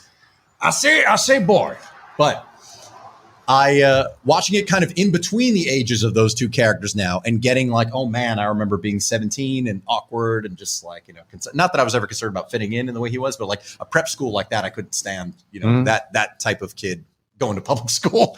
So if I'd gone to like an upscale private school like that, I would have lost my shit. And also looking at someone who's older and jaded and, carrying their own emotional baggage with them and also trying to save a younger person some trouble and maybe teach them a couple of lessons. And I get why people think movies cheesy and, maybe a little hokey and, stuff like that. I get why people don't like the movie, but that's when I look at kind of being in between those two characters saying like, I get it because I get how you end up that way at, let's say 55 and how you start that way at 17 being in the middle of it. Like it's interesting kind of seeing like being able to see the perspective of both characters where it's got more weight. Ryan and Jack had never seen it. So we watched it last year when I came over. And that was fun because having revisited that movie, I was like, oh, I think you guys are going to get a lot out of this. Because again, being in the middle of those two ages, I'm like, I think it's a different experience, comparing it to when I was 12 and comparing it now. And the fact that he was going to kill himself. Yeah. Well, even the weight of that, where it's just like, this is not, my life's over as far as I'm concerned. Even that, the weight of that is just like, fuck, that hopelessness is heavy. But you're like, shit, I get how he gets there. Then he, had the whole, realization that he can be a mentor again. Yes. He doesn't have to, his life isn't over because he can still make a difference in this one kid's life. Yes. And he also, and the kid also reminds him of the good things in life. Yeah. Driving a Porsche, and driving, I'm sorry, it's not a Maserati. Porsche. Yeah. It was a Lamborghini. Ferrari. It was a Ferrari. Yeah, that's right. Very distant second. It's a Ferrari. Winning. That was fun. That was awesome. Motorcycle cop is sweet nothing. I watched Billy Madison the other day. Yes. Don't worry. Go ahead. Billy Madison was, I've forgotten how stupid, but still that it had a little bit of heart in there. Yes. It had a lot of heart, honestly. No, Happy Gilmore had a lot of heart. Billy Madison had a little bit of heart. Yeah, a little bit. A little bit. Yeah, it was mostly ridiculous. Yes. It was. It was supposed to be. Movie. It was absolutely. Oh my god! Of course, it was supposed to be. That's my favorite of that. Wait, which of one? his movies? Billy Madison. Is Billy Madison.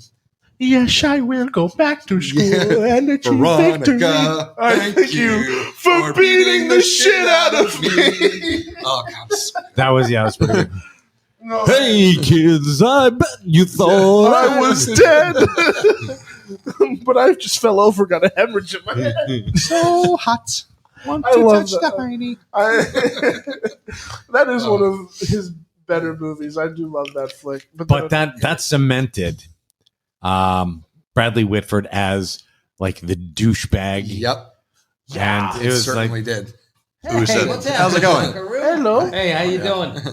Just I was just Podcast. You're good. It's like, what is it? Does anybody know you're here? Yeah. He runs the place, believe it or not. So and he allowed it. Thanks, man. Take care. Be safe. Yeah, we'll see you on the way back. Clean up. Bradley Whitford had that laugh. And he was the douchebag nephew in Son of a Woman. Yes, he was. It's like, Very you've been much working in so. the sugar business so long, you've got to taste the real honey. And also in My Fellow Americans. You should go Also down on played her. a douchebag. He did play a douchebag in my phone. Yeah. God damn, that guy's got a niche. He was. Who knew? He was typecast. pretty And all much- the way up to Get Out, he's been a terrible person. Yeah, and I mean, even in the and West also Wing. terrible people. Also in Handmaid's Tale. He's also a terrible Is he? person. in That's that right. Too. Oh, see, I don't have a vagina. I haven't seen it. Okay. Adventures in Babysitting Yeah, that's true. And- Well, and Further West back. Wing. Even Yes. Josh Yeah, was yeah. a douchebag. You know True. who Josh was based on? Rahm Ted Adams. Emanuel. No. Ted Adams. Ted Adams, get over here. I was like, Fuck you too. I figured this is a setup. Yeah. And Ted, Chris, if you're out there, fuck you too. I'm gonna spend the night in a lockup. No, that was Mike's fault. It's Mike's fault. Rahm Emanuel. Really? Yeah. And you're like, who's Rahm Emanuel? No. I know what you're talking about. I'm putting it he was together. in I haven't the- seen West Wing top to bottom. He was in Obviously seen the Clinton administration. Right. Yeah, no, And I he's know. also recently the mayor of Chicago, Oh, right. Okay. Yeah. That's right. which is awesome. Okay. So Is it? I I don't know. You're like, I don't go to Chicago. It's a I'm honey fine with it. hole. It's a honey How hole. the fuck would I know? Exactly. What do I know? I was never mayor of Chicago. Not for lack of trying, but you know. Right. Yeah. It's not too late. You know. Very true. You got one, Ryan, that you look at? So I was thinking about it, and when I think about the movies that I have fond memories of watching when we were on TV all the time, the one that comes to mind and that I've seen again recently is Lethal Weapon 3 for me. Yeah. Because not only does it still have the comedy of the first two. Yes. More so Despite than there the being first a lot two, of yeah. darkness in the first two movies. There were still plenty of comedy. But, in this one, you have that. You still have Joe Pesci. And then you have Murtaugh going through some heavy shit when he not accidentally, but kills his friend's son. Yes. And then you have that moment between him and Riggs where they're On really the finally boat? realizing Yeah. that they're family, that they really are family. Yeah. And you have that balance, and then you have, after that tragedy of his wife dying, you have Riggs starting to find love again. Yeah. So you have again, this kinda- because he kind of did Lethal Weapon again, 2. Yeah, again, and all these. And they had to women- heinously kill her off. All the but, women you know. he loves die. Yeah. It's now give me a complex. And I always remember being a kid, and that would always be on TV. Like I'd be homesick from school, and I'd be watching Lethal Weapon 3 because it was just always on. Right. And you don't really realize that stuff when you're 9 years old. No, Watching you don't a think movie about like that. those. But then when you start to get older and you grapple with mortality and aging and love and loss and all that, like it's all there in that movie. Plus the action, which is great too.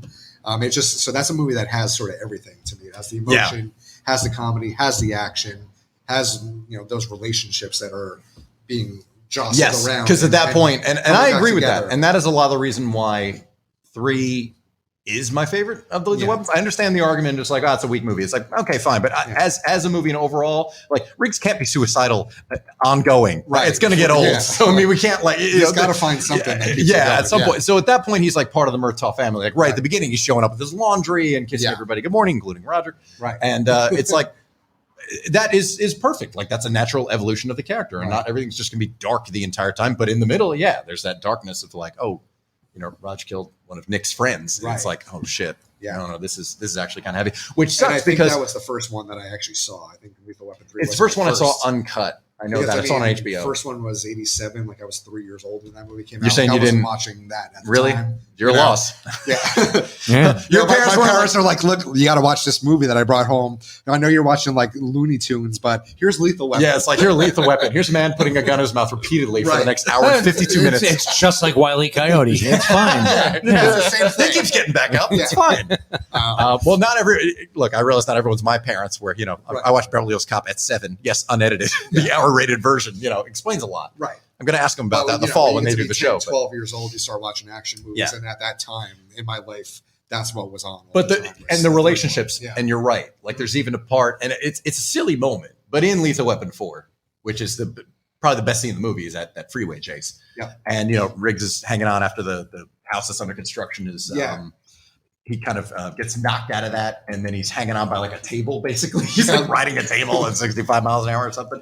And then the car's coming up behind him, and then Murtaugh has to speed up and knock the car out of the way so it doesn't run Riggs over. He's like, get away from my boy. Even just that line in that moment, just like, I don't know why that just gives, the heartstrings a little tug for me. Cause it's like, because there is very much a friend element, and there's a big father-son element as well. Yep. And it's just like that means a lot, just saying it that way, because it's like, oh my God, there's a lot of weight to this. Which, the older we get, and the relationships you have with people, particularly, that kind of non-romantic, sexless romance men have, like you and I have with each other. It's like, I get that. Right. It makes sense. It makes sense. I'd love to see Lethal Weapon 7 where they're like retired and they're we talked about that on last they're week's retired show. and they're actually security guards at like an old rundown warehouse at the retirement community. Yeah, and they go around killing Riggs, people. I think he's parking without a permit. It's like, can you imagine? It's like they're come on, he's in a handicap spot. And it just turns He's into too old for this shit. Riggs outside. It's like, hey, the pool's closed to you after hours and to all Jews. Anyway, sorry. Listen, that's a Mel Gibson joke. That's not me saying that. That is a Mel Gibson joke. We went into detail about that last week. Separating the art from the artist. There's a clip everywhere you can find it. But listen, Mel Gibson deserves getting the shit knocked out of him verbally, to say the least. 110%. Right. Well, you have more reason to speak on that than we do. Yes. Yeah. So I don't mind making a crack at his expense. But no, I agree. That is a good one. That the Lethal Weapon movies, even though I watched them as a kid and throughout my life, like they definitely have more weight to them now. Yeah, the older I get. How about you, Peggy Sue? I mean, I'm going to give two just for two different examples. The first one, we got to kill time till the bars let out in 40 minutes. So go ahead. First one, then it's going to get wild. I don't care. Great Muppet Caper. Great Muppet Caper for me was like, I loved that movie as a kid, and I thought I got it. But then as I became a writer and someone who was really appreciative of that style of writing, and then when I finally watched it with like my eyes fully open, it's like, oh, there's joke after joke after joke after joke after joke. 100% after joke, and I fucking love it. And almost every one of them lands. And so many layers as an adult, like stuff you don't pick up on as a kid that as an adult, you're just like, fuck, that's funny. Like, why are you telling me all this? It's plot exposition, darling. It has to go somewhere. Like beautiful, like fucking amazing.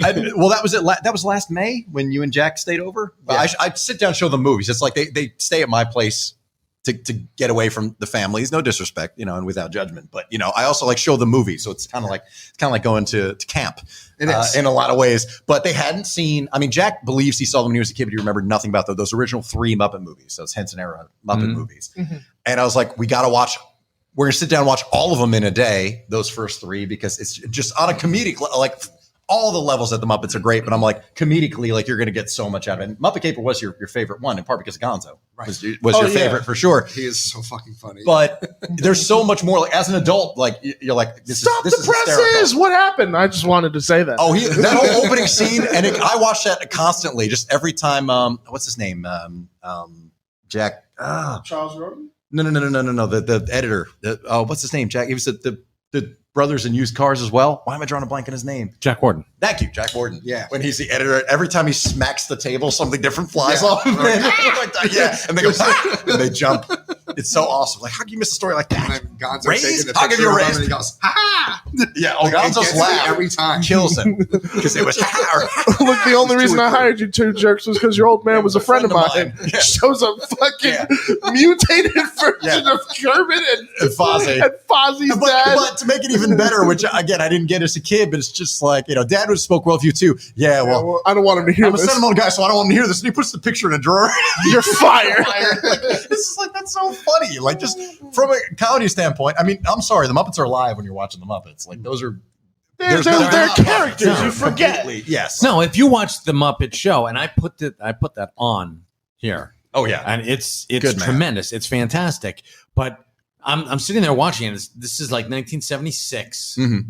And It was, you were Yeah. around. It was fresh and new. Yeah, it was- I caught a reruns on it Nickelodeon was- as a kid. But brand spanking new. Yeah. Actually, if you go back and you watch the original Saturday Night Live, The first season had Jim. Henson, all his stuff was in there. It's like, oh yeah, this is it, and it did not match up with.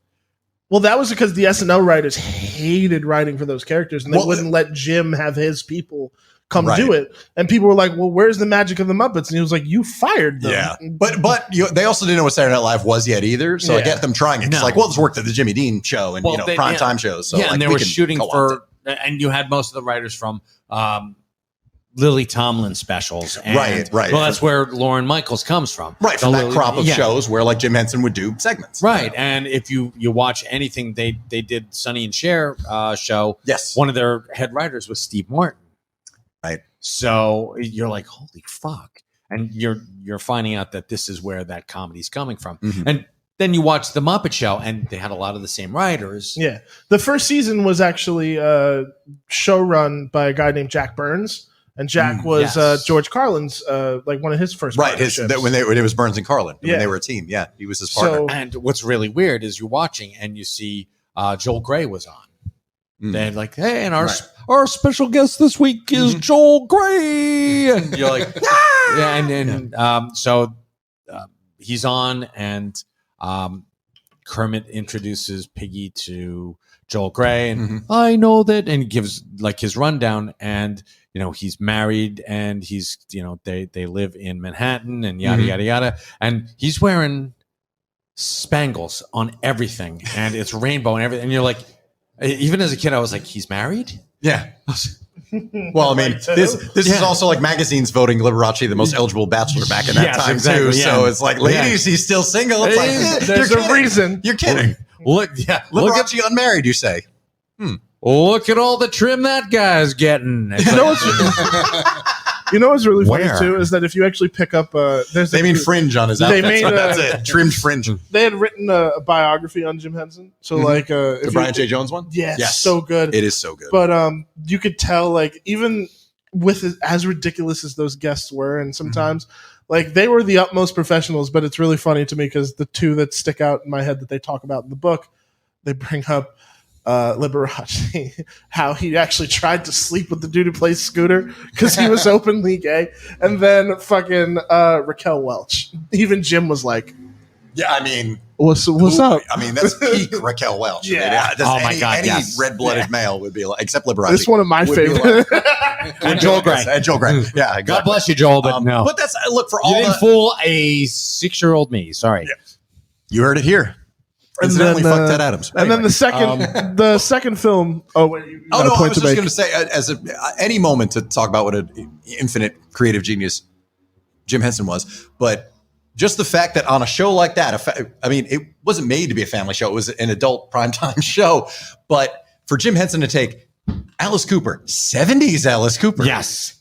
full blown 24 karat alcoholic Yeah. Alice Cooper, and put him on the Muppet Show to perform "Welcome to My Nightmare" and stuff like that. I mean, that's. I'm Hey, saying where did how these monsters visionary- come from? They're Yeah. mine. Exactly. Yeah, just how visionary that was, because it's like no one's putting this guy in prime time. Like, No. no way. This is a Well, guy who's Paul like getting Lynde. banned. Let's not. Let's not forget. Wait a minute. You're saying he was an eligible bachelor too? Or we're talking about Paul Alice in? Cooper? Oh, yeah. Let me tell you a little something about I'm a Paul. stowaway. Get it? So, anyway. That was one of our That was on fucking. Bewitched, wasn't it? Yeah. When he was like, they lift the pot and he's like, his face is in a pot of like chili or something. Yeah. I'm a stowaway. Get it? I didn't know I didn't know I had a Paul Lynde impression, by the way. That was good though. That was very good. I've seen the Halloween special. Oh, obviously. That's all you need. That's well, I mean, yeah, but that was more homework for you. See, I loved it. Might Though. scare you. It's- Yeah. You're his Al Pacino. You're Christian's Al Pacino. Yeah. I'm a hooah. You're a whore? Wait a minute. That's me. Well, Wow. And then Sorry, the second movie? The second movie is We got this on a one's- tangent. Go this figure. Well, this one's a little Another more ridiculous Muppets movie.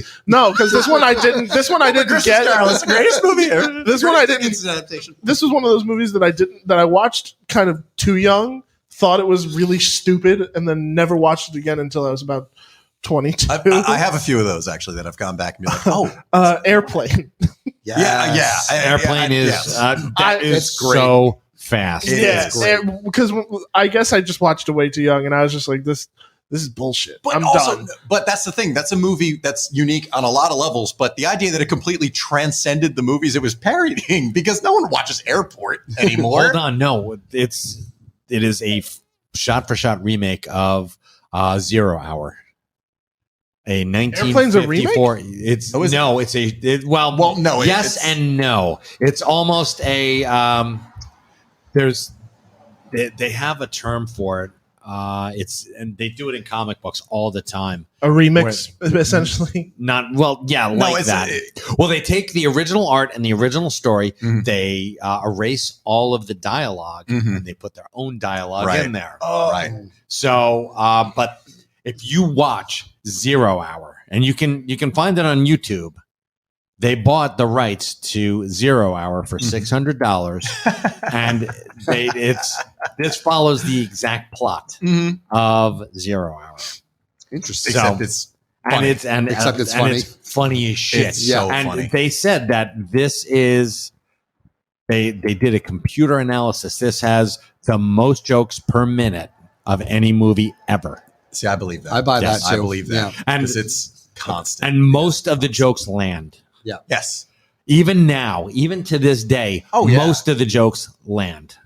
Yep. I'd agree with Airplane 2? No. We No, don't not so much. talk about airplanes. No, we don't talk Yeah. We don't talk We about don't talk about Tell me- Caddyshack 2. We don't talk You about ever been in Airplane a Turkish prison? 2. No, You like movies about gladiators? I'm And serious. I like how Don't the call me Shirley. escalation with Lloyd Bridges. Is Oh, Lloyd looks like Bridges- I picked the wrong week to quit smoking. he's Looks like I picked the he's wrong perfect. week to quit for my drinking. money is the best. Yeah, the best. My favorite. Picked the wrong character, week best to stop line. sniffing To glue. stop Yeah, sniffing glue is the best. And Like, then it that's gets to the- that point of the They're coming right at us. Yeah.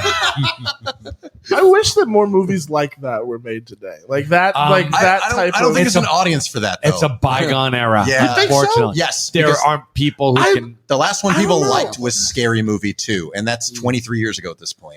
But like in I've an era said where the same thing, but I'm like, nobody's that concept. Nobody likes anymore. Like Spaceballs stand on its own. You don't need to see. My sister's, as far as I know, has never seen the Star Wars movies. I think maybe she saw the original one at some point, but she loves Spaceballs. It might very well be her favorite Mel Brooks movie. It's probably neck and neck with Blazing Saddles, but Spaceballs stands completely on its own.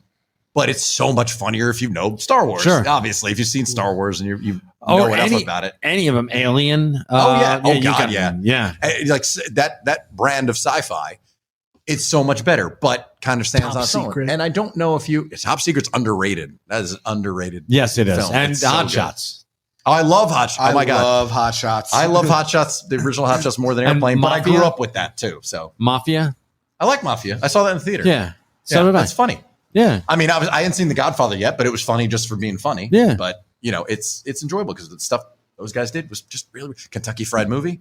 Oh my god, I Yeah. love it. That's another one I tried showing I've never seen Kentucky Fried. Really? No, It's so good. that's And, John Landis, right?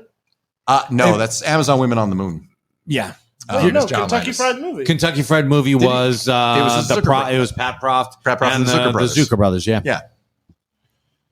Oh shit. Okay. Yeah, no, that wasn't John Landis. Yeah. No, that came out in '74. That was always a midnight movie. Yeah. Oh, that's just from the opening scene. The popcorn eating has been piston. Film at 11. Like to open a movie like that is genius. Like it's so good. But there's a chunk. I remember showing it to. Was I showing it to my sister and my girlfriend at the time? I think this is a couple of years ago in California, and they'd also never seen Enter the Dragon. And there is a nice chunk of Enter the Dragon parody. God, yes. But they just didn't get into it, and we ended up turning it off. And I'm like, you're missing out. I'm sorry.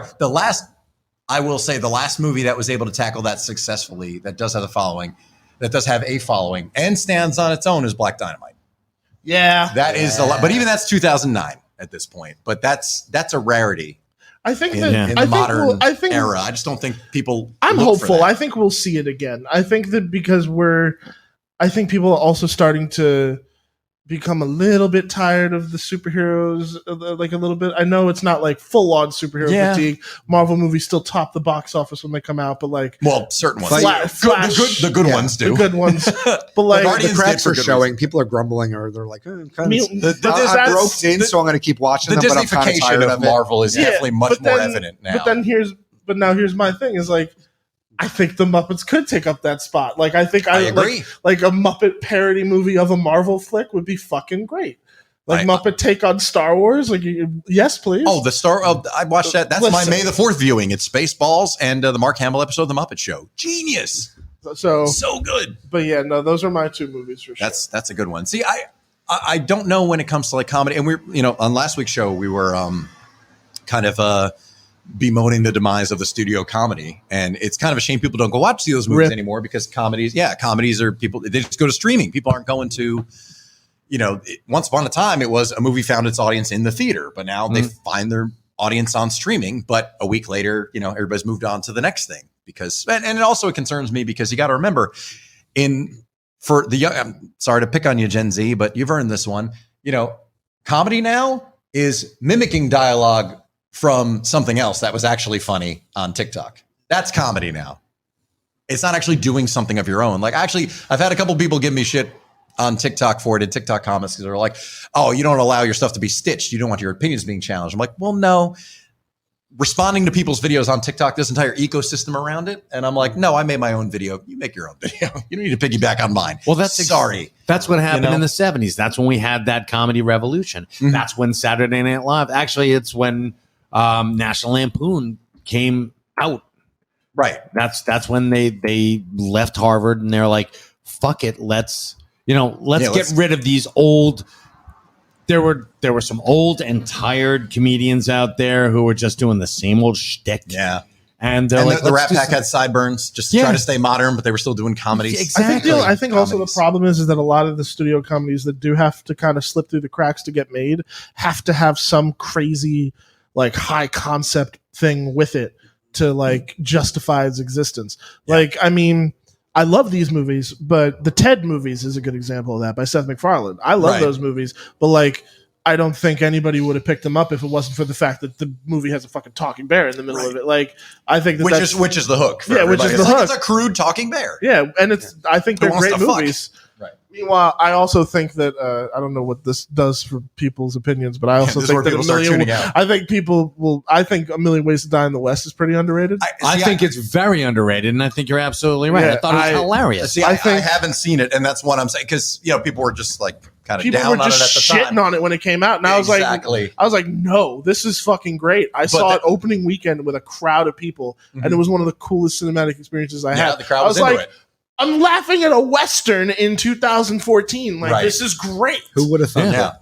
No, that's one I do want to watch, because, again, I do like watching stuff out of the without the hype of, that's me opening the can. I was trying to not get it on mic. You're like, what the fuck? What's hissing under the table? Like, there's a boa constrictor that's coiled up under it. It's going to pounce. No, I wanted one. I was juicing for another one, man. Oh, I'm sorry. Can I get this one? No. Can I get another sparkling water, man? That's the last one, so you can have it. Oh, no. No, you're working hard. Go ahead. You're going to dump out of this when the cops pull up, so you've earned it. Very true. In advance. Anyway. Oh, Ryan doesn't touch his shit. Yeah, I have to piss like a racehorse. Do you? Well, go. Go ahead. Yeah, go ahead. You're kidding. This thing's never going to end. We're going to go all night. Do you want to do the reverse then? Of movie that you loved when you were much younger, but then you watched it recently and you're like, oh, shit. There's one that I watched on HBO a lot as a teen, and I thought was so funny. And then I watched it a couple of years ago on maybe like Netflix. It was a stream, or maybe it was on HBO or something on demand before, the streamer for everything. The Adventures of Sherlock Holmes' Smarter Brother with Gene Wilder. I remember thinking the movie was so funny, and then I watched it and I'm like, there's nothing going on in this movie. I don't know what I found so funny. And, again, I'm not trying to criticize it necessarily, but I'm just like, I don't know what I saw in this movie when I watched it. But I remember watching it repeatedly on HBO, like in the 90s, and thinking, like, this is great. And then I watched it again within the last, like, 6 years. And I watched it all the way to the end because I'm like, this had something to it, right? I kept waiting and waiting and waiting. And then it ends on a very random moment. Isn't that his directorial debut? I think it might be. Yeah, I think it is. Because I think the last movie he directed was Haunted Honeymoon, which I think is underrated for what it is. It was him, Gilda Radner, Dom DeLuise.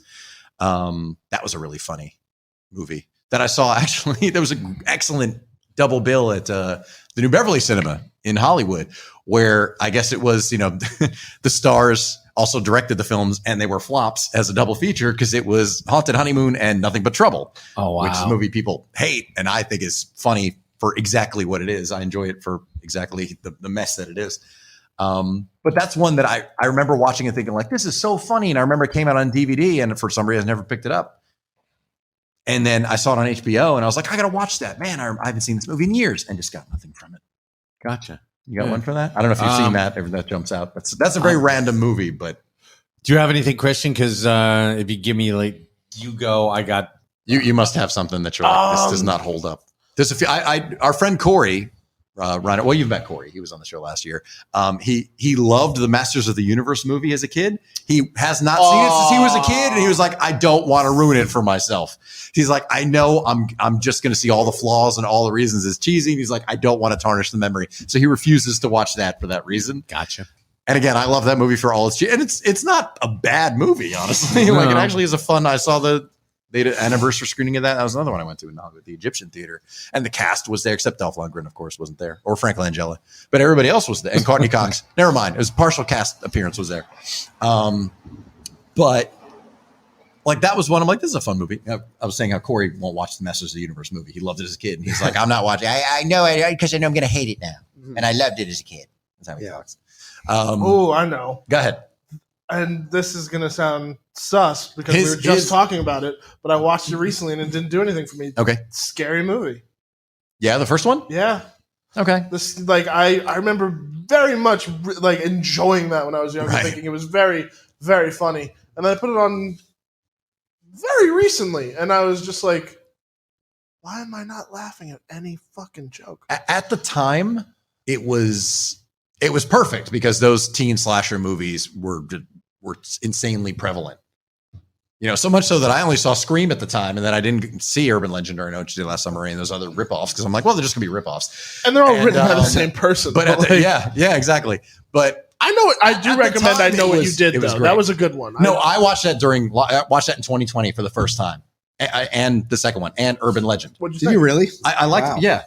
I talked about. Oh no, I probably talked about it with Jack. Shock of Shocks. We did a show about movies. Yeah, makes sense. I hadn't seen those at all at the time because I was just like, well, they're all going to be inferior to Scream, and they are. But I Still Know What You Did Last Summer is so fucking awful. It's insanely entertaining. I love it. Every character makes the dumbest decisions possible in that movie. Like, I Still Know What You Did Last Summer is a train wreck, so I actually like that more than I Know What You Did Last Summer because it's done so poorly. Christians bring up movies that like you loved as a kid. That's how we got into this, and then now you watch it recently, and you're like, oof.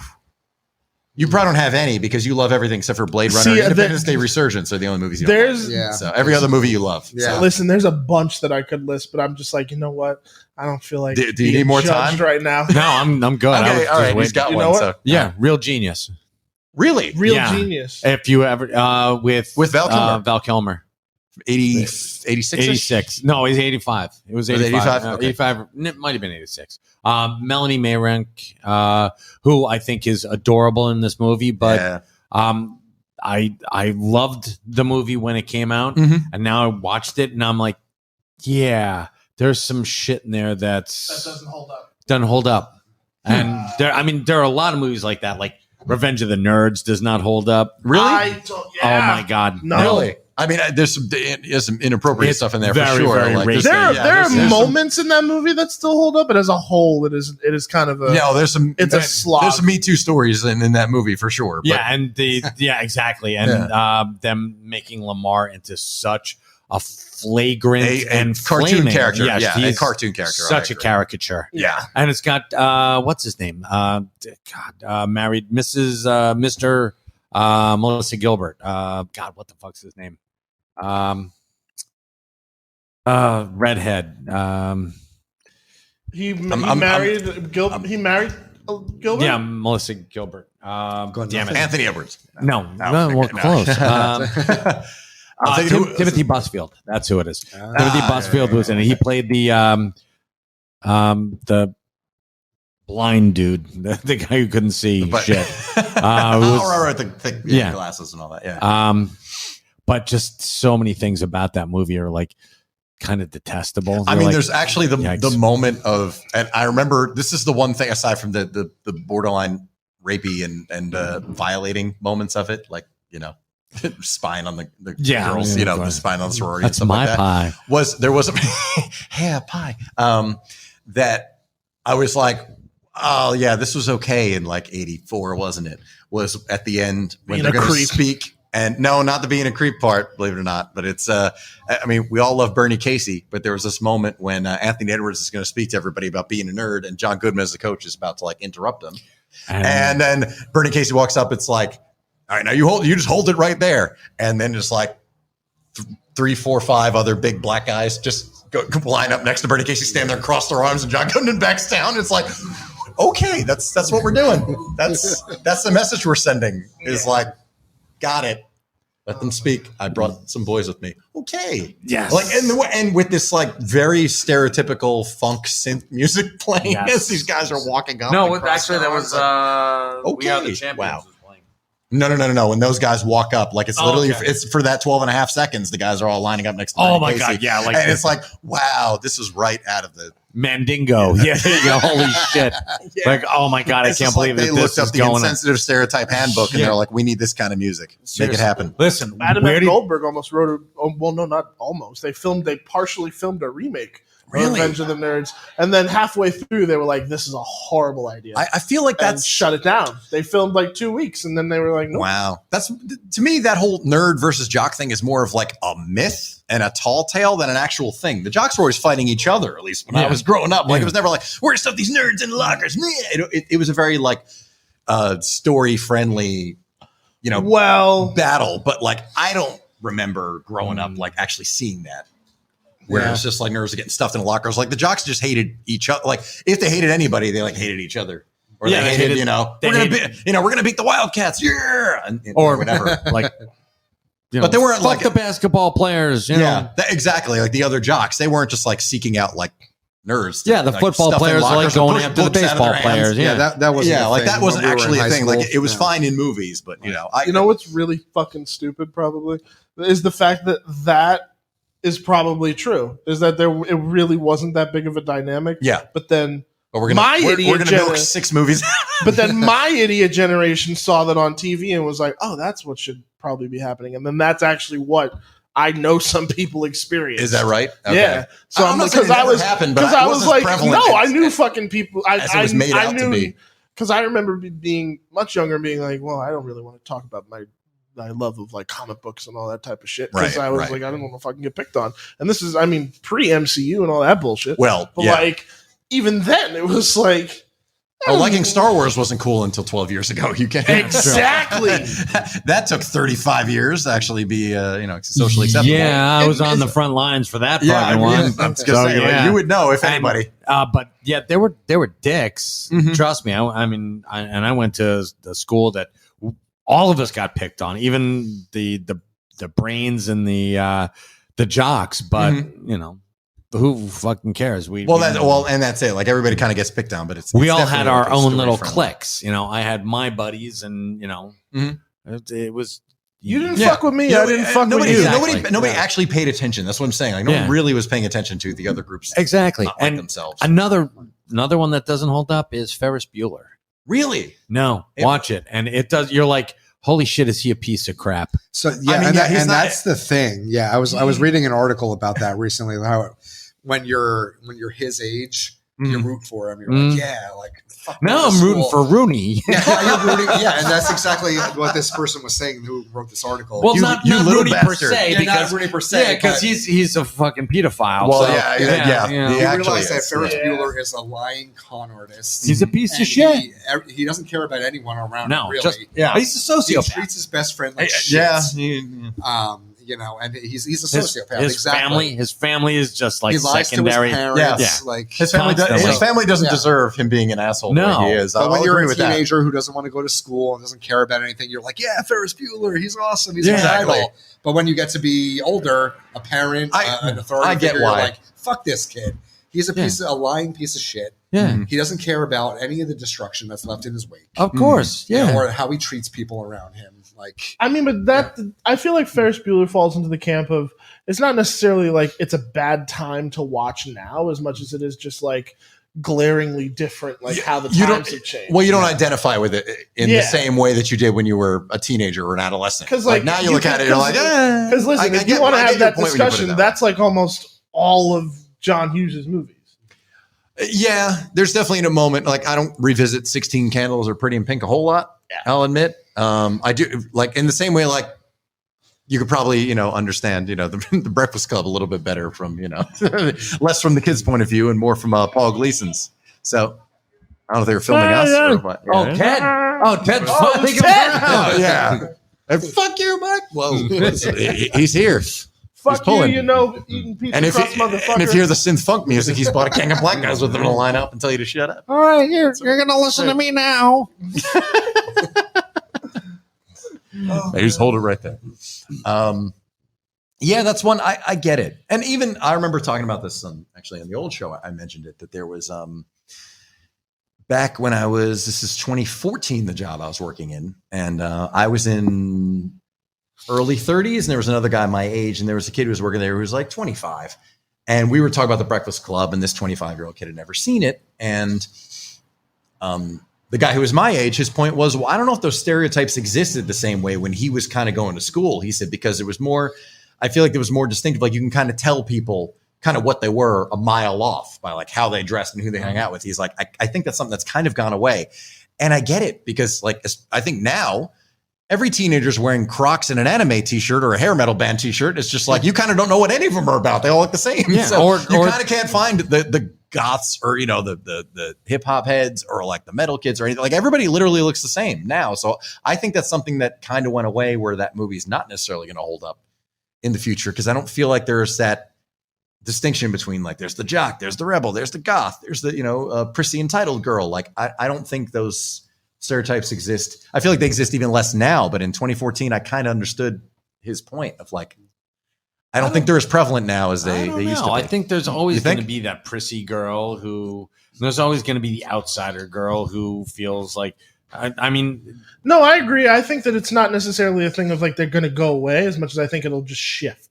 Yeah. Like I think the meaning will still be there, but it'll look way different. Like, I mean, Okay. like. You think that movie's going to resonate though in like another 20 years? Which movie? Breakfast Club. I could see it. Yeah. I feel like. And obviously, I love the movie, but I'm because just every generation sort of has their own kind of Breakfast Club. Like there was Mean Girls. Mean Girls. yeah, that's true. yeah, Heathers. Which is yeah. I mean, that was only a couple of years after, Right. But What still. was the Bo Burnham movie that he just did? His directorial debut is one of them that I would consider. I don't know offhand what that is. I'm trying to remember what it was. The thing that's funny, I think about Eighth grade. Eighth grade is one of that was his movie. Yeah. I thought that was Olivia Wilde's movie. No. What was the one she did? What was She did another one about. Okay, I don't remember. Oh, I'd see I eighth know which grade. one you're talking about. Yeah, it was another one yeah. about like a middle school kind of thing. Yeah. I forget what it was. Okay, But I do think you're right. Like there is a Breakfast Club style movie. Like it comes out like once every generation. Mhm. But then I do think that while the characters can shift and the meanings can mean different things, I think that at the core, I feel like people can understand those experiences of like the pressure and like those type of things. Because I feel like Breakfast Club, yeah, it is a film of its time, but at the same time, these are people dealing with very human experiences. So you think the archetypes will hold up? Yeah, ultimately, big time. Even if they don't look the same, they will. Yeah. You think those? There'll be a jock, a nerd, nerd girl. Except Bender will be a butch lesbian next time. Well, probably. Yeah. It's gonna. I thought he was a butch lesbian in the first one. So It's gonna look like a McDonald's commercial. There's gonna there be a you lot of diversity. It's not gonna be 5 honkies, but which I'm fine with, by the way. But the funny thing about Mean Girls, which I find hilarious, that movie in itself was great. I remember seeing that at the theater. I was just like, this is genius. This is nailed. Like, this is the first teen movie that's actually really good. That's not a slasher from the 90s. But the thing I find funny is now let's say the high school age young ladies who saw it at the time are now the ones wearing, the shirt, because there's merch like crazy. I feel like Mean Girls is more prevalent now than it was 19 years later. But they're now wearing the shirts like, I'm not like other moms. I'm a cool mom. Meanwhile, Amy Poehler was the butt of that joke in that movie. Like, the whole time. I'm the middle-aged mom who like still wants to be in high school and like pretends to be her daughter's best friend, and her daughter doesn't want me in the room when she's hanging out with her friends, kind of thing. And now a lot of these girls are grown up like, oh, I'm the cool mom, just like she was. Like, no, she wasn't a cool mom. That was the whole. She wasn't point cool of at her all. Yeah, that was the whole point of the character. They did not want her around, but she wanted to wear sweatpants. Like, so it's a gossip. It's like, no, nobody. Yeah, no, get out of here, ma. I feel like that satirical part of it was kind of lost on a lot of these, because I see a lot of, in social media age, I see a lot of TikToks and Instagram posts. A little ironic. A little bit. It's a shame that they didn't follow through on that, because I thought that was genius at the time, because we all knew those like moms who didn't want to admit, or who wanted to still be tight, like best friends with their daughter, who was, at that point, a lot of mothers and daughters are worst enemies. I'm reliably informed. So yeah, I always found that amusing. Indeed. Anybody got questions about growing up in the 70s for Mike? We have to have more of those, because we're No, talking about no, SNL, no, Muppet my Show. God, no. What else we got? Holy Star shit. Wars just came He's up. like, I don't want to talk about it. He's like, I really don't want to. Just too fucking depressing. Well, I got one, because we haven't really gotten into it too much, but I am curious. Now, this wasn't in the can. I'm just asking because I thought of it. But what is it? Because obviously music is kind of the root of all my inspiration for a lot of things. But like, what is it you grew up listening to? Like, I know you're a Bowie fan. I don't know if that happened like necessarily in the 70s. I know you're not so much a Springsteen fan. Like, what was the stuff you were listening to growing up? I was listening to my brother's stuff. I have 5 older brothers. I mean, I listen. My God, Beatles, Stones. I mean, all the you had a whole record collection at your disposal. Literally. Oh my God, did I? I mean, and I loved them all. The artwork and the liner notes. Holy shit! Even though the Beatles were horrible about liner notes, but the Rolling Stones were surprisingly great at them. So you're like, oh my God, this is amazing. And I probably had the best musical taste of any of my classmates. Which is not saying much, because they were all listening to David Cassidy and shit. So. Oh well, yeah. Now that's true. What? I relate to that, because my dad would play. My mom and dad would make it a mission to play like the best stuff around the house for me. And then I was also, at a young age, my dad taught me how to use like a vinyl record player. So very young, I knew like, this is precious. Yeah. So like, I would be able to access his vinyl collection. So like, I would go into class and be like, yo, you guys hear that Bill Withers? And they're like, who the fuck? And that was the same with TV shows, because we were talking about this too, because my dad and my mom raised me on basically anything but Disney in the early years of my life. Right. So they would show me shit like HR Puff and stuff. And I'd go into school and I'd be like, yo, did you guys watch HR Puff and stuff last night? I'd be like, what the fuck is wrong with you, Cortez? And I'm like, nothing. These are just great. Like this is the show. I watched it last night. You guys didn't watch it? They're like, we never heard of this. Yeah, exactly. It's like, my dad threw in a VHS tape. It's like, what the fuck's a VHS tape? That's different, because there were still VHSs when I was growing up. So they knew what that was. It was born in 95. Yes, there were actually. Yeah. So VHS didn't get phased out to like 02. So don't try to call me out on some bullshit. Yeah, because you're like no teen years old. I feel like I should be telling you to get off my lawn. Wow. You can stop loitering in front of my store. I like that extra detail of ass. He's a Fuck baby. you, Ted. Yeah. He's a baby. Yeah. Fuck you, Ted Adams, for making Christian feel young. Yeah, how and about- I feel old. We're just old. Yeah, that's what it is. That's what it is. It's my fault. Yeah, that's it's true. Not, it's not his fault. Yeah, but we're going to hold that this on him. We're going to hold his youth against him anyway. His youth and his talent. Yeah, you whippersnapper. God damn it. What is it you've stuck with though? Like, what is it you still listen to? Because that's a whole other episode. Definitely could be. Oh man, Music you still I listen What is to it you've classic, hung on to? all classic. Yeah? 80s mostly, because I got to share that with my youngest son. Oh. Daniel loves the 80s, so yeah. Nice. And Bowie was huge Good in man. the 80s, man. Huge. Well, it was mainstream for the first time, really. Like, Yeah. she was still an alien in the 70s in a lot Yeah. of ways. But, Thin White Duke era was like commercial music. Yeah. Intentionally commercial, music, obviously. Let's Dance is perfect dance. Of course, yeah. Excellent I mean, dance when song. you- It tells you works. exactly what Yes. he wants you to do. When you realized Daniel was kind of into the same music as you were, what was something where you were like really excited to show him, and he had the exact response that you were like, yes, Yeah. Like, was Fuck it like, yeah. I can't wait to introduce him to Like this. Phil Collins and Phil Bailey, like the Earth, Wind, and Fire. yes. Yeah, and That's a Easy strong- Lover yeah. was a great one, and the fact that Ted Lasso used it in Ted Lasso, I was like, Well, that's fucking awesome. So yeah, I was like, yeah, this is gonna be cool. And I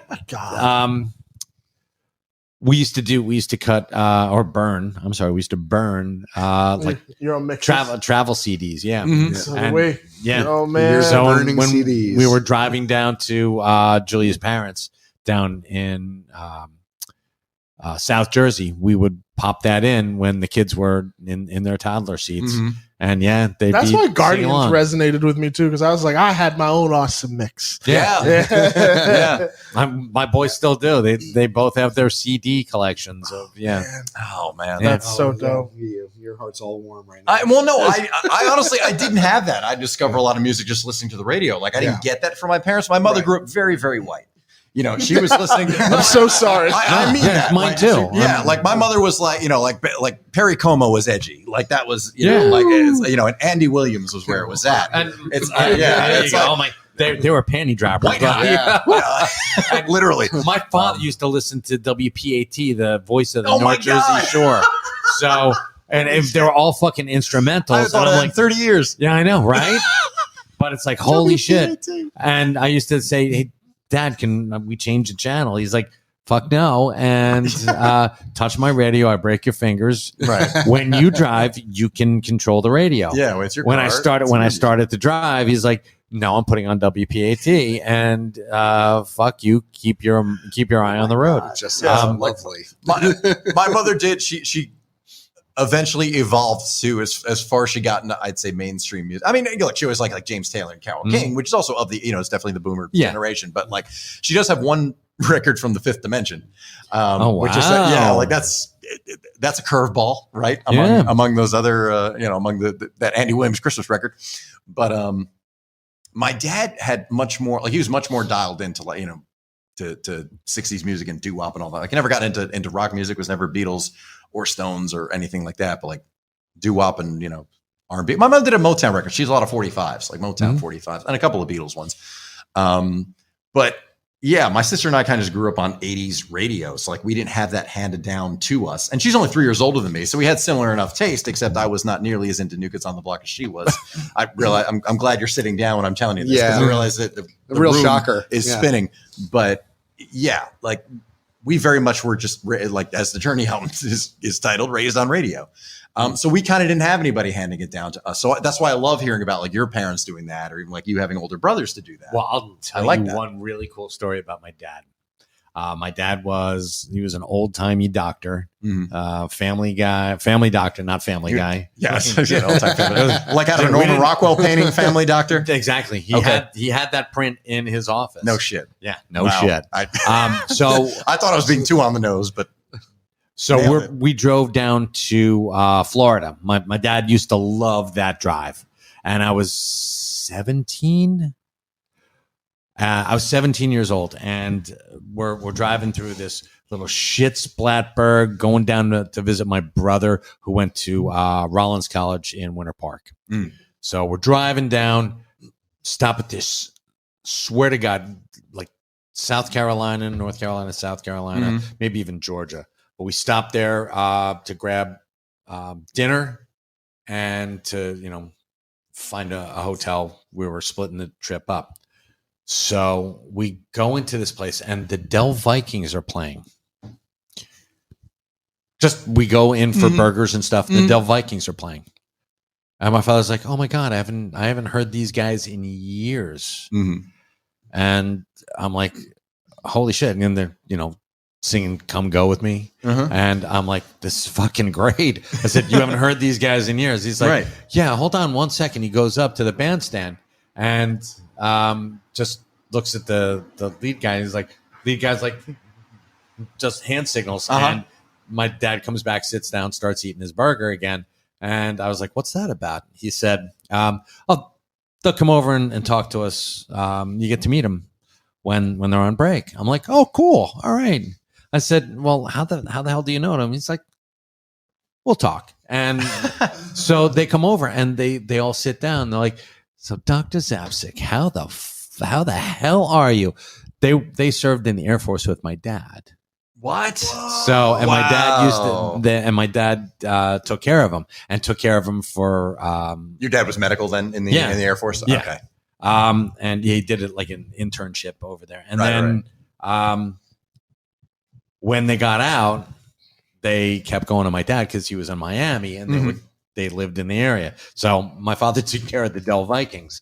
And I was like, "Wow, holy shit." And I'm like, "That is amazing." And it's like one of those things that what are the odds of us driving to this place, the Dell Vikings, the original Dell Vikings happened to be there that night at this, in like the event space in the hotel? Yeah, no, it wasn't. Yeah, it was like not even at the hotel. We were just driving around looking for a place. Okay. And you happened to pass by. Just happened to go there. And it was like, and they didn't even have a sign saying Dell Vikings here tonight. You just walked in and they were walked in and they were there. Wow. So I was like, holy shit. And just like a little glimpse. And that's one of the coolest things that has ever happened between me and my dad, or it had ever happened. But I got a glimpse into like his life before he got married. Right. So I was like, wow, that's fucking insane. So that's awesome. Yeah, that is really, really awesome. I love that. Yeah, it's pretty cool, right? That's a great story. Wow. That full circle moment. Yeah, I know. In a lot of ways, just especially seeing them years later in in the wild story. Yeah, and it randomly could have stopped somewhere else. Yeah. The trip could have started on a different day and wouldn't have happened. It's literally just insane timing. Yeah, and my dad used to take care of Melanie. Brand new roller skate. I got a brand new roller skate. Yeah, what's come on, you know who? You got a brand new name offhand. Do you have the name? Come on, you know. That's Melanie. That's her name. Oh, that was her whole name? Yeah, Melanie. I forget her last name. But I don't know. I was just like, if you said Tiffany, I would have been like, "Oh, really?" like that's fine. But just like Melanie, I'm like, I'm waiting. Melanie Tiffany. Like Melanie Whitman. Oh, okay. Like I was waiting for something. Like, huh? No, I didn't know her full name was okay. Well, that's the one she used. It was Melanie. Gotcha. So yeah, that was actually. Yeah, me too. Okay, I figured. She gave out like she gave my father like a bunch of records too. It's like, here you go, give them to the. If she didn't perform at the mall, I didn't know who she was. But she might have. You never know. Over by the roller skate factory. There apparently, the roller rink at the mall. Maybe it's oddly quiet around here. I don't think any bars or anything else. 2:04. No, it's. I've been at this for 2 hours. I was expecting a whole lot more weirdness. Yeah, well, honestly, I kind of was. And I'm not that I'm running out of gas by any means. You two were actually very upbeat, and I'm happy to see it. Like, I thought there was a point you guys going to run out of gas. Like, no, we're starting to. I'm looking over to Ryan. I'm he's flagging. Okay. Well, no, but a little bit. But after 2 hours, I'm impressed, honestly, because I kind of didn't know, and that was part of the fun. I'm just like, oh yeah. Like if you started nodding off, I was going to actually text Christian and just be like, "What should we do to Ryan while he's asleep? Can you put up a poll in the comments and have people, thumbs up, thumbs down? What we should do to Ryan?" Satisfaction. Well, not yet. Tonight's as young as you'll ever be, Ryan. It's not too late. What? You're getting Ted Adams. That's all. You might get Ted Adams before you know it. We're going to shove uneaten pizza crust in your ears or something. We'll see. Lord, Like, Jesus yeah, Christ. that's a good waste of pizza crust. Yeah, Chris. so Why would you do that? Why are you putting hate on Ryan like that? Why He agreed to sacred? He agreed to do this for Pizza you for crust is fuck's sake. sacred. Jesus, and exactly. The wasting of the pizza wasting crust. pizza crust is the most dare egregious thing. Like abusing Ryan is fine, but wasting pizza crust not okay. No, I'm I won't good have- with I will neither. not, I will not co-sign that. Well, give it time. Trust No, me. no, He'll I earn like Ryan. No, I hate to tell you. All right. Well, I hate to hear it too. Oh. Well, no, there was a whole like busload of kids. You know, we had like a whole field trip that showed up before the show, and I was like, it'd be really funny if they came back. As far as we were concerned, they were all 12 years old. Yep. Yeah. they were. Yeah, I mean, they may have been pretty sure 21. a couple of those girls were 12 years old. They might have been. There were a couple who were older, and then there were two like little girls. I was like, you're Yeah, I don't know. You're Like fucking they could have 13 been pixies, tops. or they could have been 13. Yeah. I mean, I don't know. jailbait either way. Well, that's it. It's just like they're walking around in belly shirts. Like they could very well be 13. And, Ugh. you know, in that case, I'm just going to keep talking to the guys they're with because taking no chances. This is No, my no. daughter's going to be Looking- fucking locked up in a tower. Is that right? Yeah. You're already Good that man. guy. When I see that like out in the streets, I'm like, no fucking way. You don't think That's so? Smart. my daughter. No, you're Are smart. you going to man. be like, you're not wearing that out, are you? Mm-mm. So you missed that. You No, you Thank people God, arch yeah. your ass back right back up there. What do you think? I'm like, Get- hey, get you- hey, boys, hope you get lucky tonight. Yeah, Oh my God, who was it? There was an excellent. I don't remember who mentioned it. Who the story? It was in Richard Marx's excellent autobiography. But so he has 3 sons, and I forget one of his friends. I don't remember if it was someone celebrity or not, like a recognizable name, but who had daughters. I think this guy had a daughter or multiple daughters. But he was just like, you're lucky. He's like, because you have 3 sons, you only have to worry about 3 penises. I have to worry about millions. I was like, that's an excellent point. Wow. Yes. That is perfect. Yeah, And then, especially Yeah. if your daughter is even the least bit attractive, you're a dead man. So, yeah, exactly. Do you think you would have been that dad? You would have been like, you're not going out like that. Like, would you? No, I would have been that. Oh, You I absolutely would have been that if you had a Absolutely daughter. fucking going out like that. Yeah, he's You can- already. I still get jealous. My Oh, wife God, talks I don't have a to clue. other guys, you know, and she has to fucking do it for her job. So, yeah, I'm like, I get that.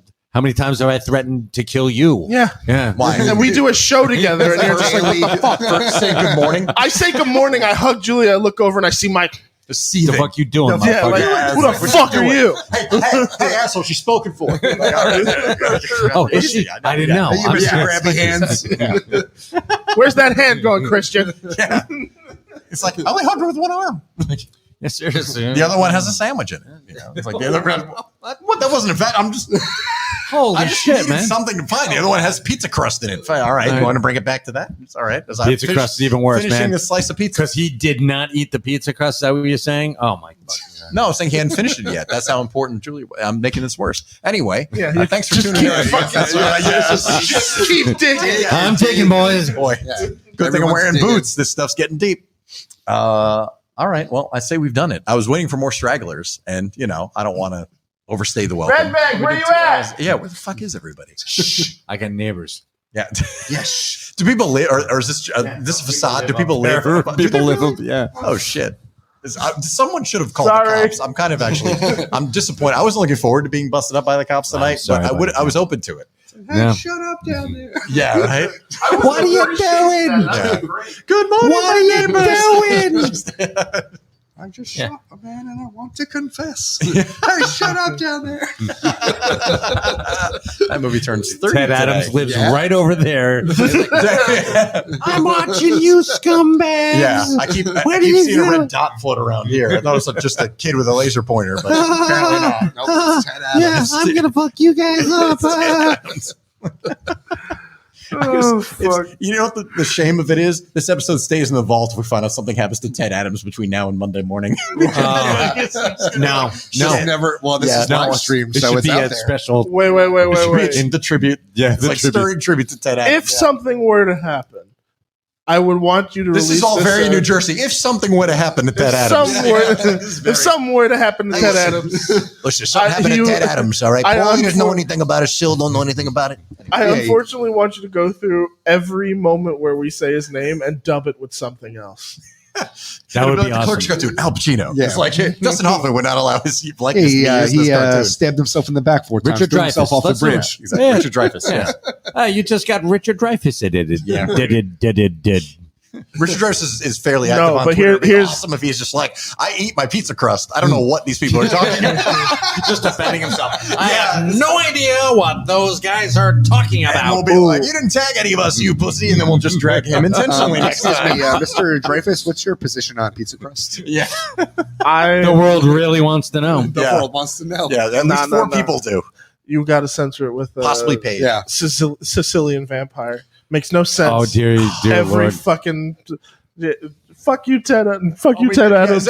Sorry, are people lobbing questions at us or anything, or is just a lot of No, like, you what- guys peaked an hour ago? No, what happened was I was looking Everybody on my stop. phone, Okay. and if you don't make it like super public, the comments won't come through. Oh, is So I that was right? looking what was going on, and we had an audience throughout this whole thing. Did we really? But the comments weren't coming through. Oh. We had Levi.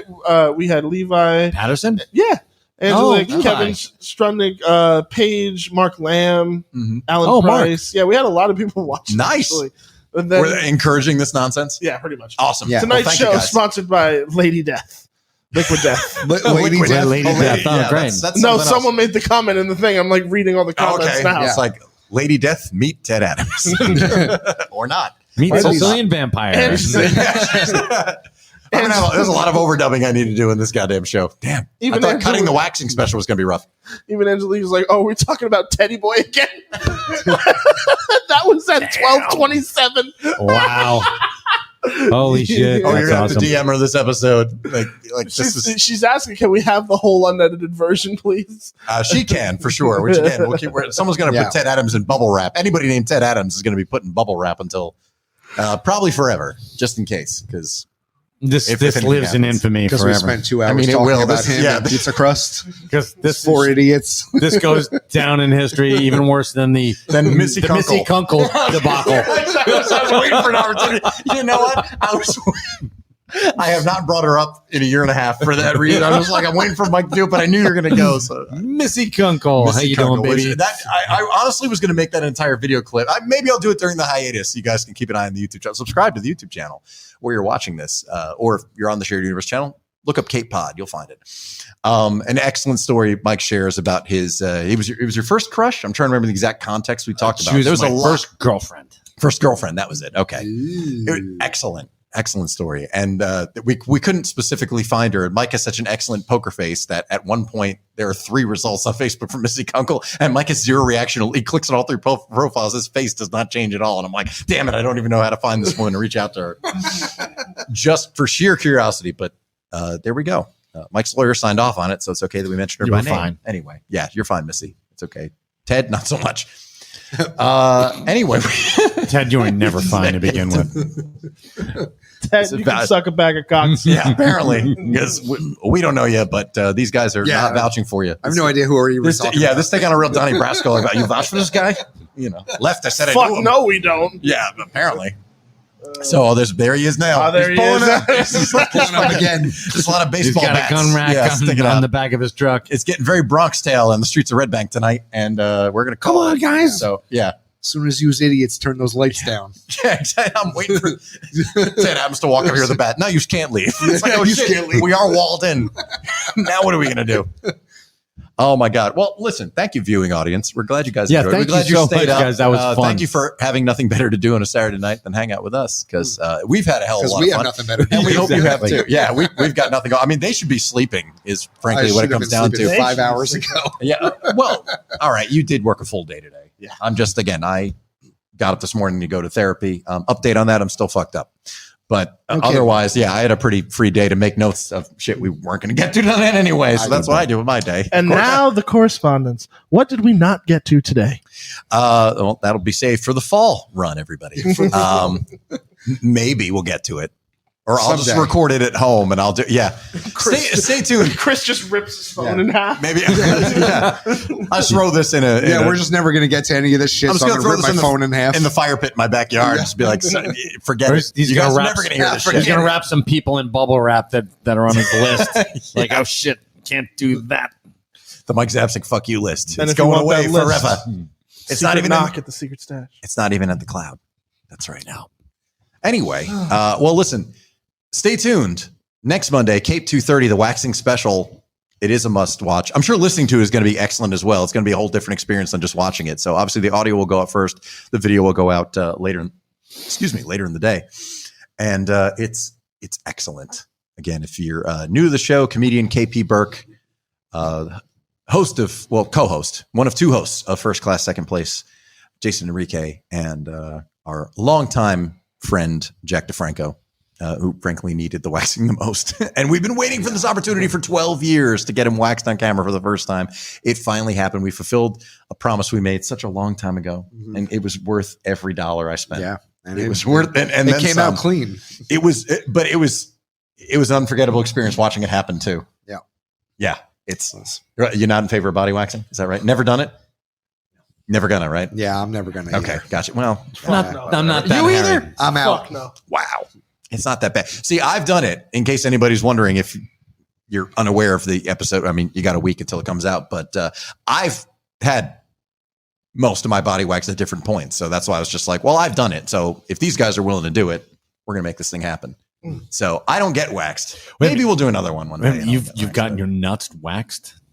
I've not gotten the groin wax. That's the only thing I've not had waxed in my lifetime. But everything you did else, say just about every point. just about everything. Yeah, it's like the groin. No. On another episode of I Know Far Too Much About Chris Aballo. That is maintained. No, I maintain that on my own. The groin is maintained on my own. Everything else, though, the taint, the crack, all that stuff, it does get maintained by professionals.